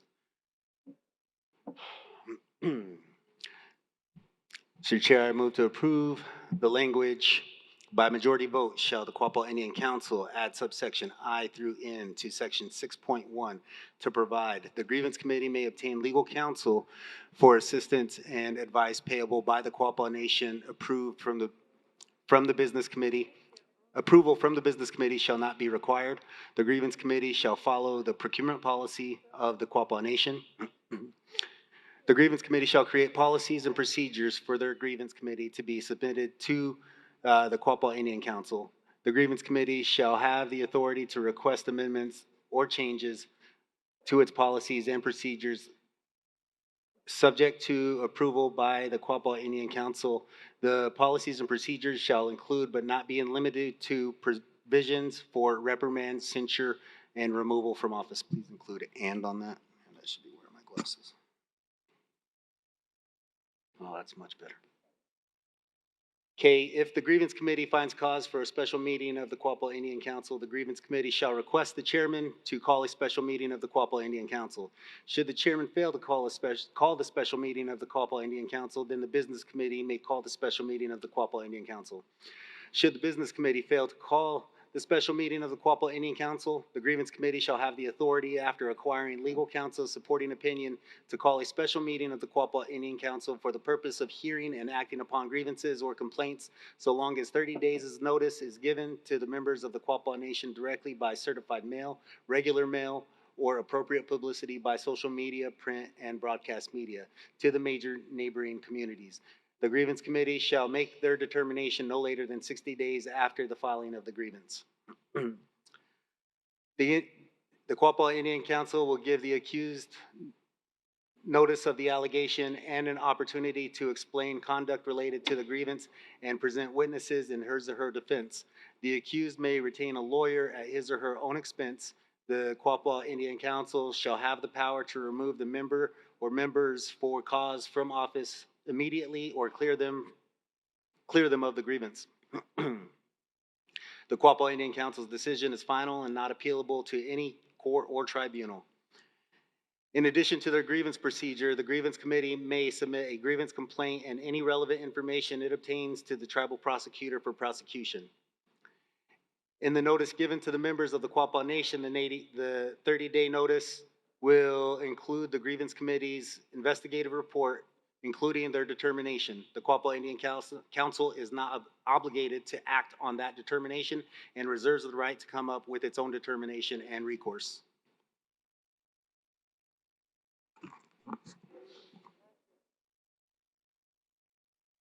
Second. Okay, we have a motion and a second. Into discussion. Mr. Glass. Okay. Can you go back to K for me? This is J.R. Matthews.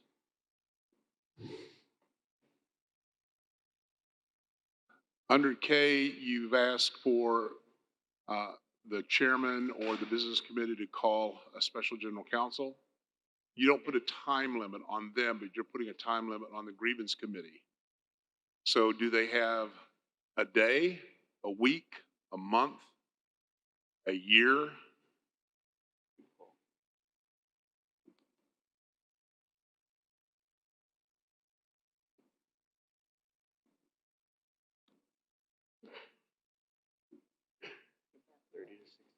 What do you think? I think an appropriate amount of time would be at least a week to respond. The chairman would have a week. If he doesn't respond within the week to give his answer or her answer, then the business committee would then also, they can call a special business committee meeting. If they don't do that within the week, then you go to the BIA. But how quickly they react, we don't know. But I'm just saying that we need time limits put on people and make it substantive.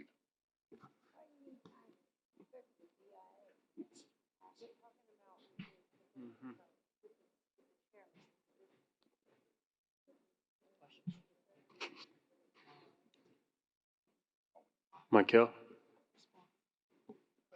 I am also wondering why we are even bothering to allow it to go to those two other groups before the grievance committee. Because this kind of implies that the grievance committee is subsidiary to those rather than an independent body. I think the grievance committee should be able to directly call without appealing to the business committee at all.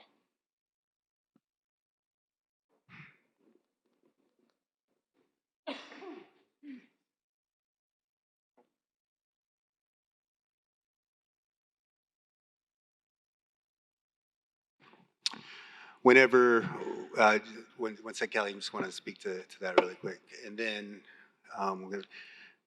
whenever we formulated this,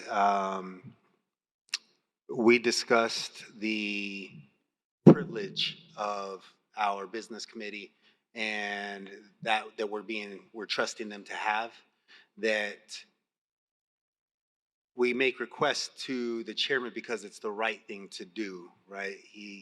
The chair is the dignitary of our body. And that privilege should reside with the chairman to make. Now, if the chairman is in question and they deny that opportunity, then of course it goes to our other elected officials, our other dignitaries, to make that large decision that carries so much depth and weight to it, right? To start a big process in motion. So that's why we decided that it's like, no, we'll follow the chain of command on this. But if still there's either they're in cahoots with each other or whatever else, we still have that opportunity to say, it's like, all right, we know that this should happen.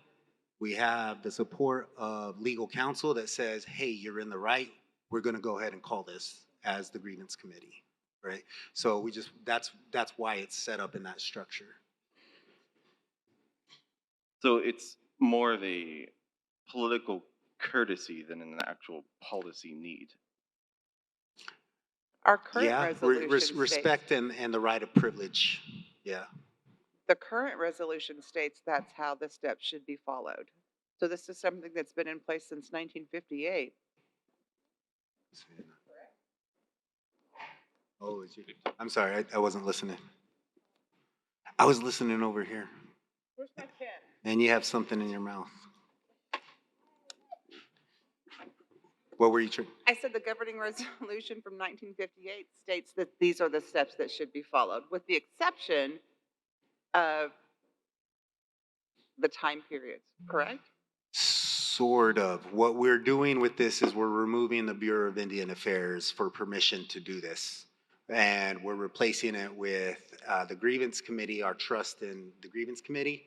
And we're asking the grievance committee to protect themselves from any recourse by getting a legal opinion that says, hey, in fact, we support you.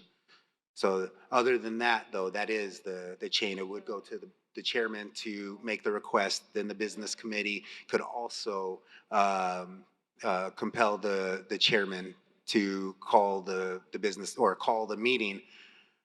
The business, I don't think that the business committee, I need to read this. I don't think that the business committee actually has the authority. They have the authority to compel the chairman to do it, though. Are you sure?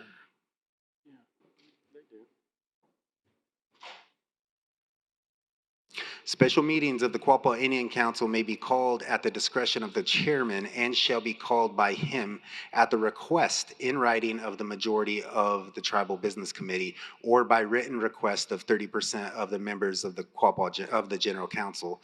So the special meeting from that language, it's saying that the business committee has to request the chairman to do it. What we're saying is the business committee can do it without the chairman, if the chairman fails to call it. Right. That's what I'm saying, but not to call it themselves, right? Mm-hmm. So those are the changes to it. Yes, Kelly. Okay, Callie Bowden. I've got two things just to add. One is in response to JR's, where he stated that 7 days shall be given. Possibly word that to where, a determination will be made within 7 days and the meeting will be called in X amount of days, whether it's 30 days, 60 days, based on notification, but to ensure that feet are not being drug and getting the special meeting done, if we could add an additional, yes, on there. And the other one is when it discusses how the business committee member can obtain their own lawyer. We've got several policies in the tribe that talk about indemnification. So I would like to propose, if that BC member has been cleared from general counsel, that they are indemnified and they can receive their legal counsel bills paid. Just consideration. Thank you.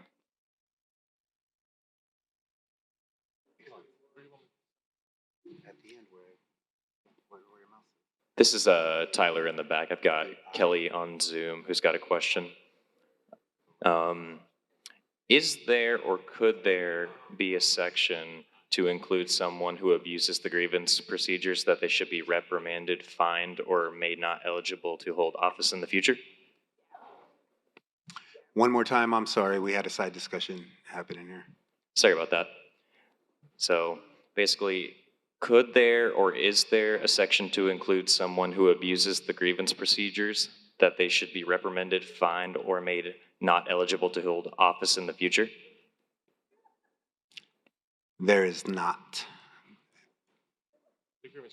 Yeah, I think that could also be a part of the grievance committee policy that we include with that. I mean, well, we took it off for sake of clarity, but we know that those sections are needed to be addressed, right? And if we compel the grievance committee to create that policies and procedures, I highly encourage everybody with these ideas to participate in that, because that's precisely what we're asking of them to do, is to come up with the things like that. Good, thank you. Okay. Damn it. One more time to the top, please.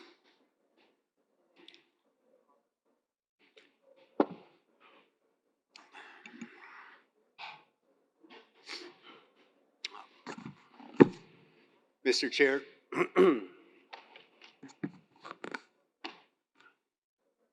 I move to accept the language that reads, by majority vote, shall the Quapaw Indian Council add subsection I through N to section 6.1 to provide. The grievance committee may obtain legal counsel for assistance and advice payable by the Quapaw Nation. Approval from the business committee shall not be required. The grievance committee shall follow the procurement policy of the Quapaw Nation. The grievance committee shall create policies and procedures for the grievance committee to be submitted to the Quapaw Indian Council. The grievance committee shall have the authority to request amendments or changes to its policies and procedures subject to approval by the Quapaw Indian Council. The policies and procedures shall include but not be limited to provisions for reprimand, censure, and removal from office. If the grievance committee finds cause for a special meeting of the Quapaw Indian Council and grievance committee shall request the grievance committee shall request the chairman to call a special meeting of the Quapaw Indian Council. Should the chairman fail to call the special meeting of the Quapaw Indian Council, then the business committee may call the special meeting of the Quapaw Indian Council. Should the business committee fail to call the special meeting of the Quapaw Indian Council, the grievance committee shall have the authority, after acquiring legal counsel supporting opinion, to call a special meeting of the Quapaw Indian Council for the purpose of hearing and acting upon grievances or complaints, so long as 30 days' notice is given to the members of the Quapaw Nation directly by certified mail, regular mail, or appropriate publicity by social media, print, and broadcast media to the major neighboring communities. The grievance committee shall make their determination no later than 60 days after the filing of the grievance. The chairman and business committee each have 5 business days from the grievance committee's request to call a special meeting of the Quapaw Indian Council. The special meeting of the Quapaw Indian Council shall take place no later than 60 days from the grievance committee's initial request. The Quapaw Indian Council will initial request to the chairman. Request the chairman? Yes.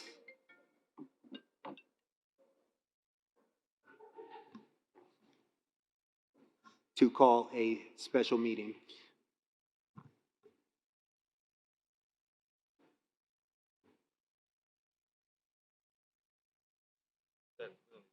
To call a special meeting.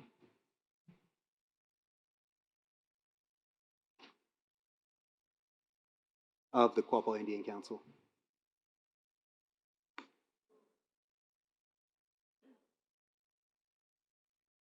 Thank you. The Quapaw Indian Council will give the accused notice of the allegation and an opportunity to explain conduct related to the grievance and present witnesses in his or her defense. The accused may retain a lawyer at his or her own expense.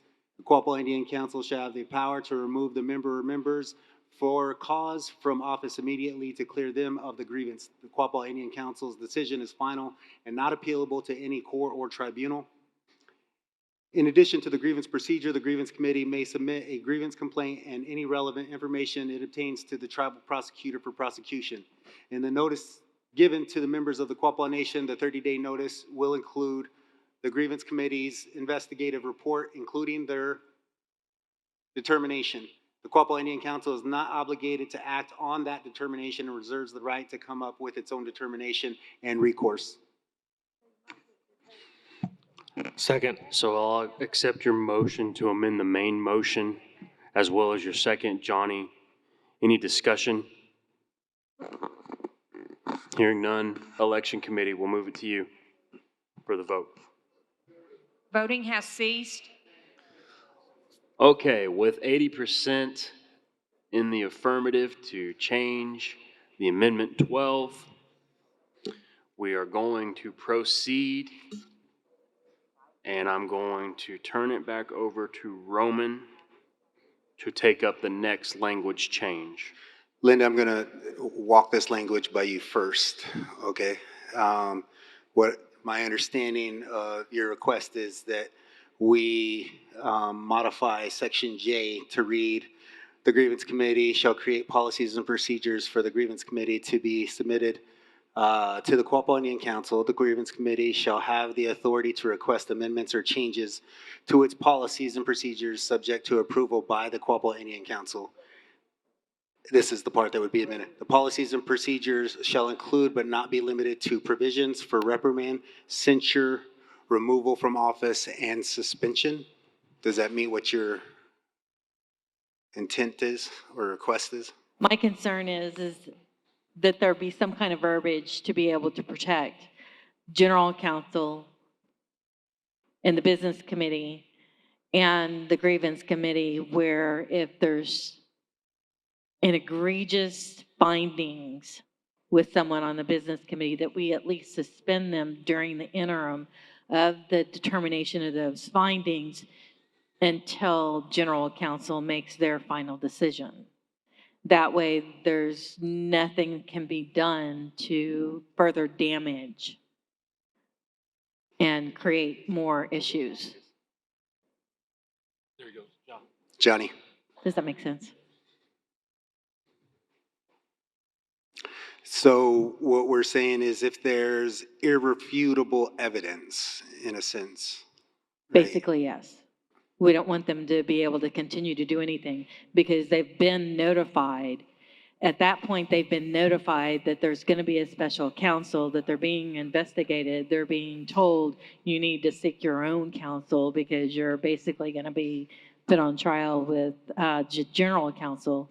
So we don't want them to have any time to do anything to cover up what they did with the information there or to continue to do any further damage while they're in office. It's just a simple suspension, and it can be a suspension with pay. Linda, do you want to make a suggestion of the language that you're proposing? Yes, I'm not exactly sure how to word it for the legalese, but basically that in order to protect the tribe, that if there is an egregious findings by the grievance committee, that they may have the authority to suspend the business committee or the business committee member until such time that the general counsel meets and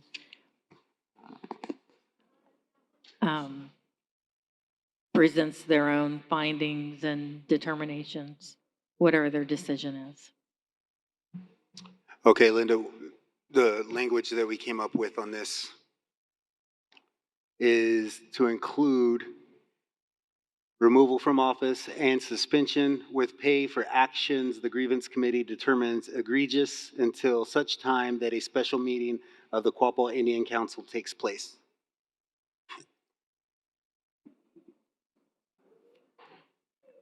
I think that looks acceptable.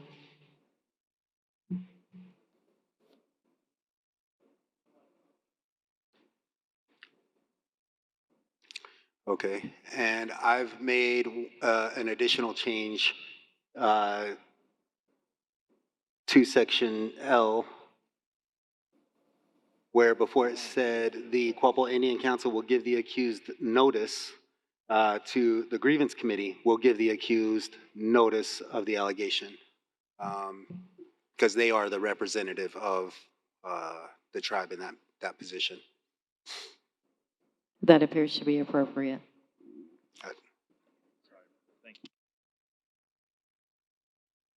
Okay. Mr. Chair, I move to amend the aforementioned amendment to read in section J, the grievance committee shall create policies and procedures for the grievance committee to be submitted to the Quapaw Indian Council. The grievance committee shall have the authority to request amendments or changes to its policies and procedures subject to approval by the Quapaw Indian Council. The policies and procedures shall include, but not be limited to, provisions for reprimand, censure, removal from office, and suspension with pay for actions the grievance committee determines egregious until such time that a special meeting of the Quapaw Indian Council takes place. Also to amend section L in the first line to read, the grievance committee will give the accused notice of the allegation and an opportunity to explain conduct related to the grievance and present witnesses in his or her defense. Okay. I second as read.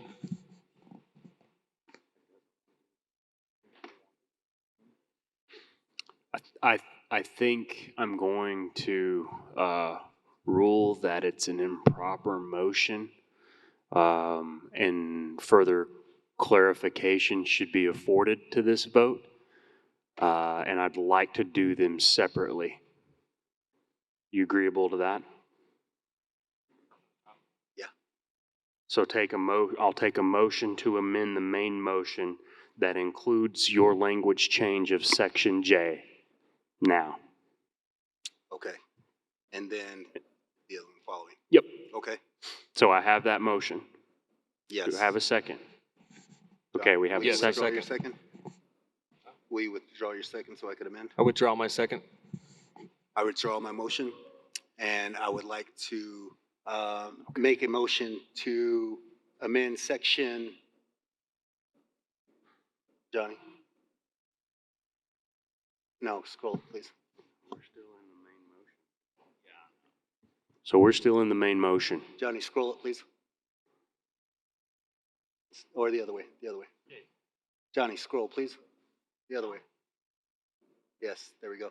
To amend section L, to read, the grievance committee will give the accused notice of the allegation and an opportunity to explain conduct related to the grievance and present witnesses to his or her defense. I second. So we have a motion to amend the main motion and adopt section L as stated. Okay. Any discussion? Yes, I have some. Ms. Barbara Kaiser Collier. In whichever motion you're talking about, if you're going to combine those two, This is specific to language of section L. And we are in discussion on the motion to amend the main motion for the entire amendment. well, that's not very clear. I don't, So what To we're, me. apologies about that. So we're splitting up a couple of different items because we believe they carry different weights. What we're discussing right now, or what's open for discussion right now, is that we're changing the language from the Quapaw Indian Council will give the accused notice of the allegation, and we're changing that language to the grievance committee will give the accused notice of the allegation, and that's it. That's all that this amendment, or that this motion is regarding. so we're not going to vote on your entire motion then? We will, but it's 2 steps away from where we are right now. So there's two sections that needed further language amendment, and that's section J and section L. But because they're both significant, I requested that they be taken up separately because you may have a large number of folks who may want one and not the other. And the way that it was posed, the question that was posed was both of them were coming up for the vote. Okay, from what I understand then, I probably have discussion on J and not L. Okay, that'll be next. J will be next. We're at L.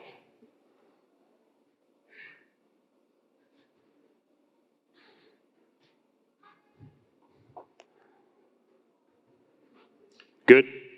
Yeah. Okay. Any other discussion? We're going to move it to the election committee for the vote. Verify to us what section and what we are amending, just so we can get this. This is a vote to adopt section L. Okay. Begin voting, please. Voting has ceased. Okay, with 87.5% of the vote today, that's in the affirmative for the language change to section L of Amendment 12. Roman? Mr. Chair, I move to accept the changed language of section J to read in full, the grievance committee shall create policies and procedures for the grievance committee to be submitted to the Quapaw Indian Council. The grievance committee shall have the authority to request amendments or changes to its policies and procedures subject to approval by the Quapaw Indian Council. The policies and procedures shall include but not be limited to provisions for reprimand, censure, removal from office, and suspension with pay for actions the grievance committee determines egregious until such time that a special meeting of the Quapaw Indian Council takes place. Second. Okay, we have a motion to amend the main motion to include section J as well as a second. Do I hear any discussion? Barbara Kaiser Collier again. As before, on some of the discussion, I believe a time frame needs to be set in here, even though I'm assuming that if it goes on in the document that if the chairman doesn't act, then the business committee can act, and the grievance committee, on and so forth. But even though those that are accused, after hearing their the subject matter, there should be a time frame in order to call this special meeting. That's my opinion. Barbara, highlighted there is the timeframes that we've already set, voted on. Did you read that part? Yeah, sure. The grievance committee shall make their determination no later than 60 days after the filing of the grievance. The chairman and business committee each have 5 business days from the grievance committee's request to call a special meeting of the Quapaw Indian Council. The special meeting of the Quapaw Indian Council shall take place no later than 60 days from the grievance committee's initial request to the chairman to call a special meeting of the Quapaw Indian Council. And that goes with what you just previously read?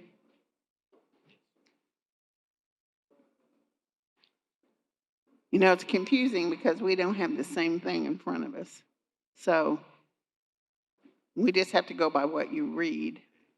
So that is part of section K that was adopted, I believe. Yes. And now we're working on J. So J goes along with K Yes. with the same time frame.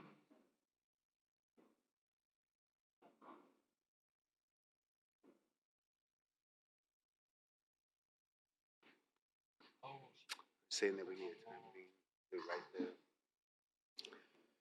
Barbara, are you saying that we should have a time frame for how long it takes, or by when we should expect the policies and procedures to be written? No, for the action to be taken. I don't know, raise that up a little bit so we can see J and K together if you can, please. Okay, I see the dilemma here.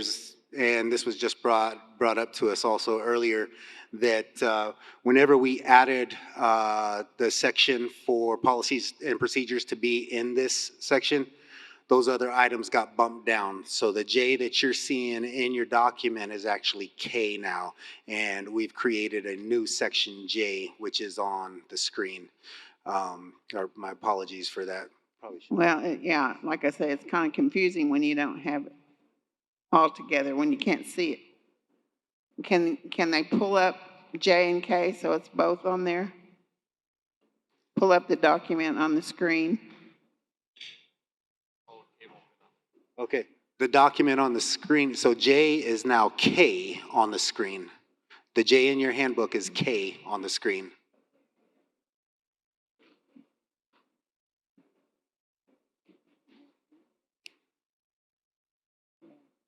So you just changed the, okay, I see. Okay, thank you. I guess that clarifies it. I'm really not sure. Yeah, sorry for that confusion.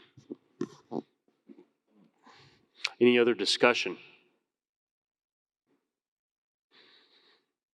Okay, we're going to put it to the election committee. Actually, no, I'd like to weigh in on this, and it's really just going to repeat what I said earlier, that it is a dangerous arena to allow our grievance committee to impose suspensions without clear definition, which, egregious to you might not be egregious to the grievance committee, right? And I think that whenever we ask another body to weigh in on that suspension, it does take that authority away from the general counsel. However, the grievance committee does have the authority to expedite the general counsel if there are egregious things happening. And some of those items that we may consider egregious are punishable by law already, right? That if they can be proved, and they've probably already been arrested. And then the grievance committee would have the authority to request special general counsel. The limit we are setting is within 60 days, but we also have a 30-day notice must be given. So with that breakdown of the time frame, that would still be happening, within, roughly 45 days.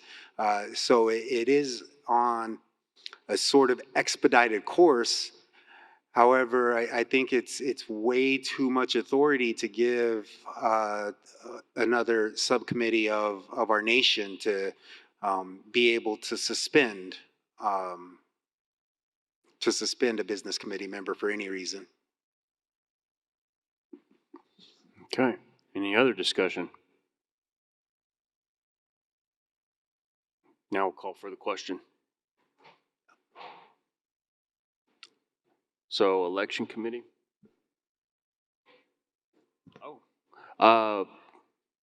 Linda, before we go to the vote, we have legal representative for the Constitution Committee who's requesting discussion. My suggestion is this: if you step back and look at it, the election of officers is one of the greatest powers reserved to the Quapaw people. So at an election, they make their decision made clean and clear, and that shouldn't be disturbed unless there's some very egregious circumstances. So by a grievance committee of 5 people, they actually take away from the population, the Quapaw people, their intent who should serve out the full term of their office. And even though this suspension may be 30 days or 60 days or such, that really is within the province of the Quapaw people. They made their intent and decision clear. So I would suggest that you eliminate the suggestion that the grievance committee could suspend somebody based upon their decision, which really replaces the decision of the Quapaw people in election, and particularly because the General Council, the Indian Council will address that within the 30 to 60 to 90 days. It concentrates the power of the Quapaw people in a 5-person committee and skews the design of their intent. I would encourage you to not have a suspension provision as an authority of the grievance committee. Thank you. Voting, or begin to vote, please. Voting has ceased. Okay, we have 53.8% voting yes to include the suspension section J of Amendment 12. Now we need to take a vote for the whole amendment. So I'll entertain that motion. Oh, it's already been made and seconded. Okay. Is there any further discussion on 12 as amended? All right, we're going to go ahead and turn it over to the election commission now. Election committee. Okay, voting on Amendment 12 as a whole. Begin voting, please. Voting has ceased. Okay, so by a number of 67.7%, that is a yes to adopt the language of Amendment 12. So now we move to 13. Roman? Because we have moved item O to item 11, we are omitting it from the section on a section or for O-12. Where did we move it? Okay, we're omitting that from this reading. Mr. Chair, I move to accept the language of number 13. By majority vote, shall the Quapaw Indian Council add subsection M and O in your book? That's going to be different. M and O to section 6.1 to provide M. The grievance committee is empowered to request and receive any documents or information from every tribal entity related to any complaint, so long as it is directly related to said complaint. If in the course of an investigation, the grievance committee finds additional unrelated evidence of misconduct, then the grievance committee shall investigate said misconduct. N, obstruction of the grievance committee's investigation is punishable by law and or the Quapaw Nation's Code of Ethics, which may include removal from office by the Quapaw Indian Council. Quapaw Indian Council, we'll amend that. Second. We have a motion to adopt and a second. Now we'll move to discussion. Earlier in discussions, Everett and Kogi both had items that we felt might fit more appropriately inside of this. Kogi, do you want to go ahead and speak to? Yes. I thought that it should be explicit that there are penalties to not complying with the grievance committee. I said earlier that laws and ordinances, resolutions, without a penalty are just merely suggestions, and people treat them that way. Even though it's maybe punishable by tribal law, but non-compliance, I'd like to see it more explicit, write it into the law where it says what the penalty is, and give us subpoena power. If it's well-known and published, I can nearly guarantee you'll never have to use it. But when you need it and you don't have it, that's when you see the value of it. So I'd like to suggest that we put in here penalties. I don't know what the jurisdiction is of a tribal court, but whatever it is, I'd like to see it the maximum. Kogi, we're including the language to read that the grievance committee is empowered to request, subpoena, and receive any documents or information. Does that sound okay with you on that point, the subpoena power? I don't see that where it says subpoena. Where?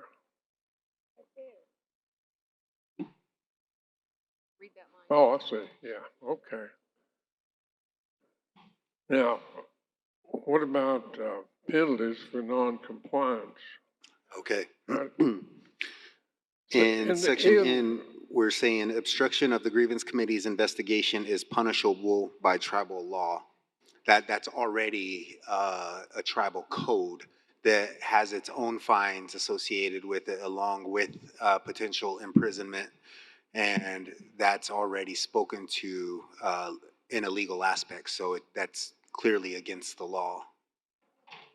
Well, I don't know if that jurisdiction changes from time to time because of federal law, but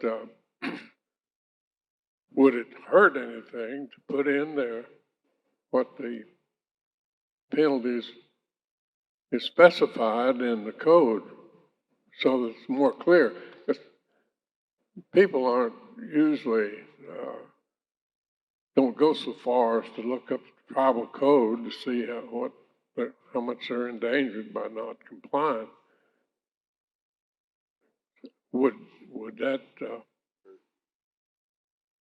hurt anything to put it in there? What they might be subject to if they don't comply with reasonable requests? I'll tell you right now, in my opinion, we're being stonewalled on requests.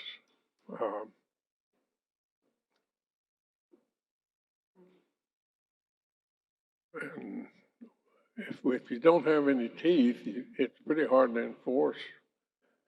You say you go out there and you're to investigate, but if you don't have cooperation, you don't get much investigating done. Is that not Obstruction, yeah. So my question is, would there be any problem with specifying the code and the penalty that fits this tribal law that you refer to?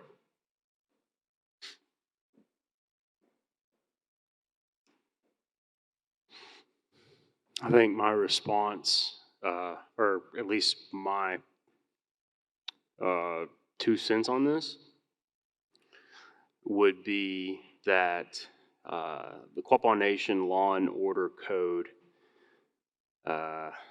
already encapsulates not just obstruction by business committee members, but also other acts by business committee members. And the question of what is the harm of including those rates or civil or criminal penalties would be that those are still subject to change. That codification by the business committee is subject to change. And so if that were to occur, then you'd have to come back and amend and adopt further language within this governing document. So I think a proper language would be to say is punishable under maybe not tribal law, but maybe something to the effect of is punishable by our law and order code, because that is specified in detail. Well, that's what I just said, but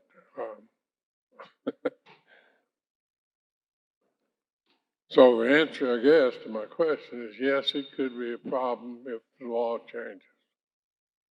Because that's what I said. I guess that's what you said.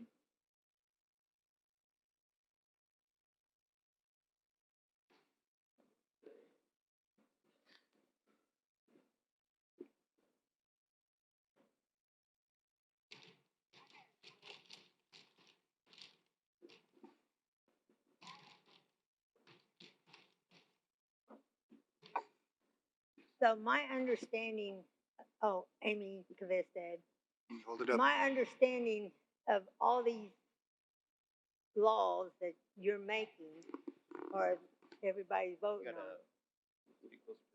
Well, I don't want to. Anyway, Amy Kavistad, on these laws you're making. So are we having the power, or are we giving the power toward the grievance committee only?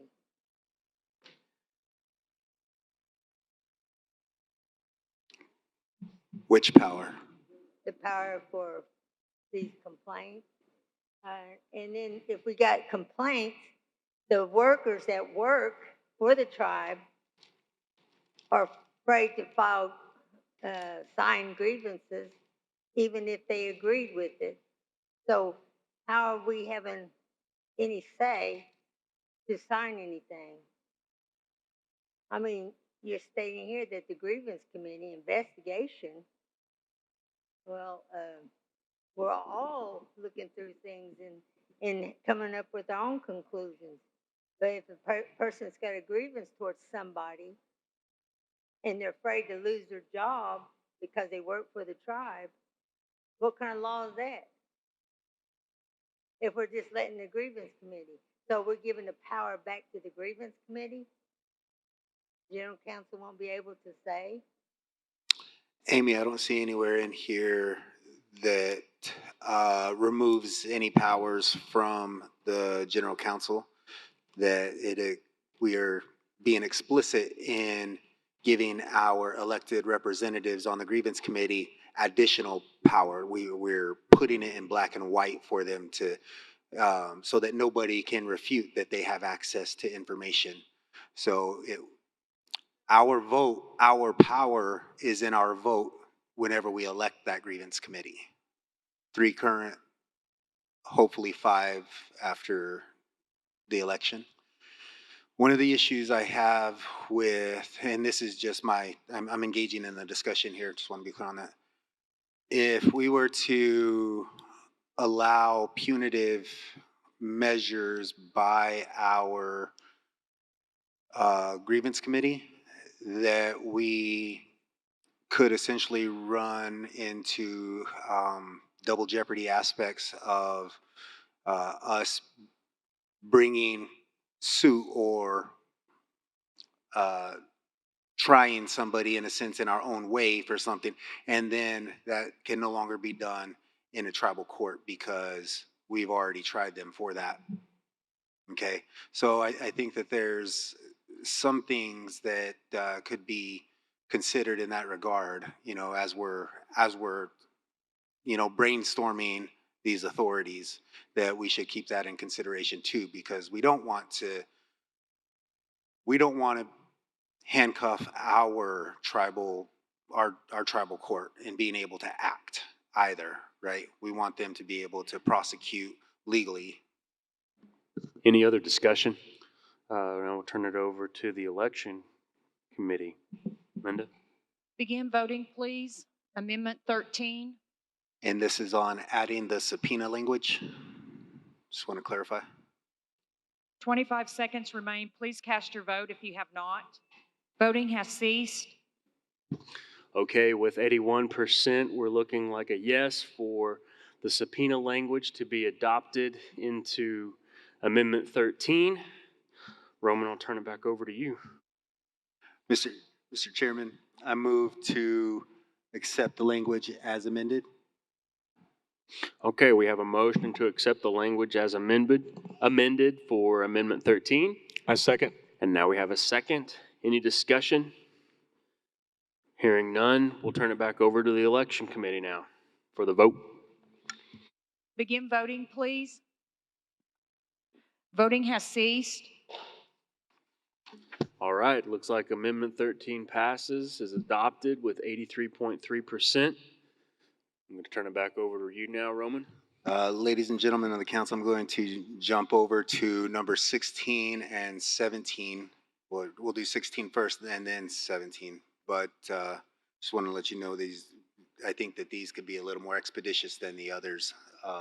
So in that regard, Mr. Chairman, I move to accept the language of item 16, Amendment 16, to read by majority vote, shall the Quapaw Indian Council amend Section 9 of the governing resolution regarding account of receipts and disbursement to strike the language, and shall forward copies of the minutes of meetings to the area director and to the Commissioner of Indian Affairs. I'll accept your motion. Do I have a second? I have a second from Virginia. Any discussion on the matter? Okay, hearing none, we're going to call for the vote. Election committee? Voting begin, please. Voting has ceased. Okay, with 93.2%, we have an adoption of Amendment 16.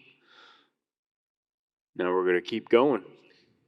Mr. Chair, I move to accept the language in Section 17 to read, by majority vote, shall the Quapaw Indian Council amend Section 9 of the governing resolution to replace the language, in quotes, the accounts and records of Quapaw Tribal Business Committee and the General Council, and shall be open at all times for inspection and audit by the Commissioner of Indian Affairs or his authorized representative, and provide the accounts and records of the Quapaw Nation Business Committee and any account the Secretary Treasurer is a signatory or agent of shall be open at all times for inspection by the Grievance Committee, and when necessary, a third party selected by the Grievance Committee.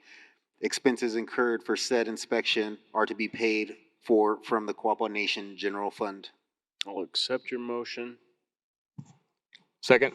I have a second. We'll move to discussion. Any discussion? Hearing none, I'll call for the vote. Election Committee? Amendment 17, begin voting, please. Voting has ceased. Okay, with 88.5%, language for Amendment 17 is adopted. I'll turn it back to you. Okay, ladies and gentlemen, we're going to go back to number 14. Mr. Chair, I move to accept the language by majority vote. Shall the Quapaw Indian Council rename Section 6 to Section 6.1 and establish Section 6.2 to provide an ethics commission shall be established and be comprised of 5 Quapaw Nation members who shall be elected by nomination from the floor at the next Quapaw Indian Council and shall not include any member of the business or grievance committees. 3 members will be elected to serve a 2-year term, and 2 members will be elected to serve a 3-year term. The 2 members receiving the most votes in the initial vote will be the 2 serving the 3-year term. Okay. Second.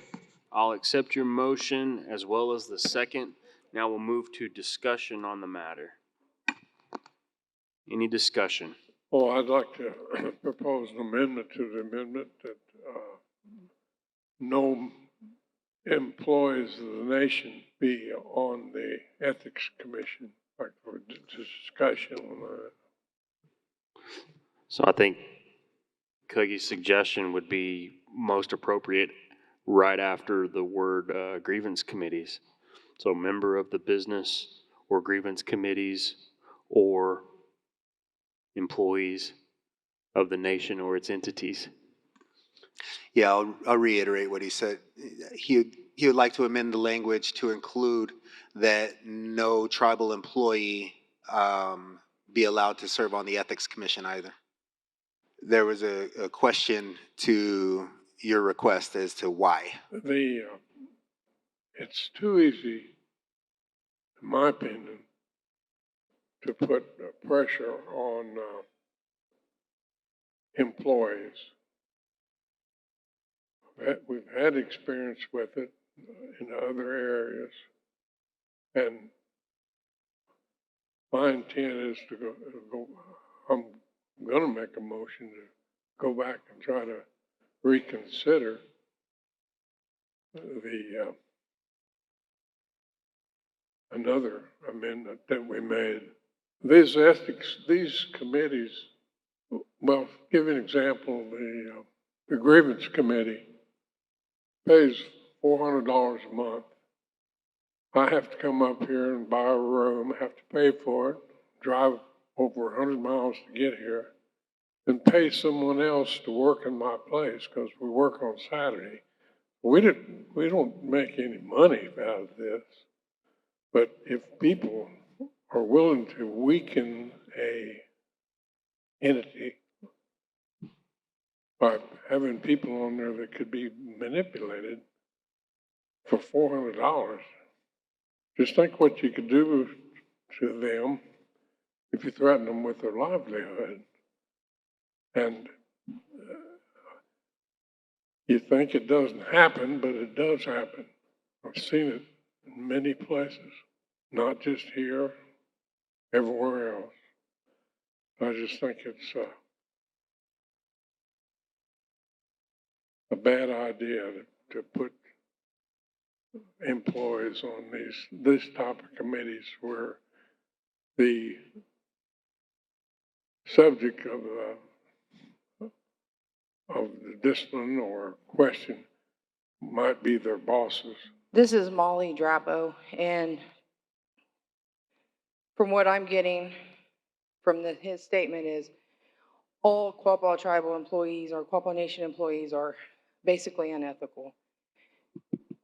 We can't be trusted with anything, but yet the good outweigh the bad in the most part. And so a few that ruined it for everyone, I don't think we all should be punished. Walmart punishes us already, locking everything up. So why should tribal employees be punished on not serving on certain committees because of past behavior from past employees as tribal members. That's all. Thank you. This is Barbara Kaiser Collier again. What she said is probably a true statement on her part, but you look at the leadership, and in the past, not always, but in the past, employees might not make the right decisions or might not be able to make a good decision, a heartfelt decision, I would say, because they fear for their job. They fear that if they make a decision in the wrong way, that they'll be punished by losing their job. And that has happened more times than you can know. So for ethics committee, now that's not on all committees because all committees don't deal with ethics, or people aren't placed in certain positions because of their job or deal with job-related ideals. But ethics does. It deals with every department in the nation. So ethically, for an employee to work, that might be, they may be fair-minded. They may not divulge any information. They may not take any action where they would be punished or fired or terminated, but then they might. So just keep in mind that no matter what your heart tells you or what your scruples are, if it's your paycheck and you're the breadwinner of your family and you have to keep your job and you want to keep it, then that may veer you in a direction that you don't want to go. Not necessarily that you would, but you might not want to. So for the ethics committee, I think that that's a good decision, what Cuggy's asking, that no nation employee be placed on there. Jamie McNeely, I work for the nation. I work in HR. We're encouraged to hire tribal members to empower them, but then you want to limit their voice on anything else. I personally feel like that's wrong. You put them to work and then you clamp their mouth shut. So in order to adopt, or at least take a vote on whether to adopt Cuggy's language proposal, I need a motion to accept that language. I hear a motion. I second. I hear a second. Any discussion on that?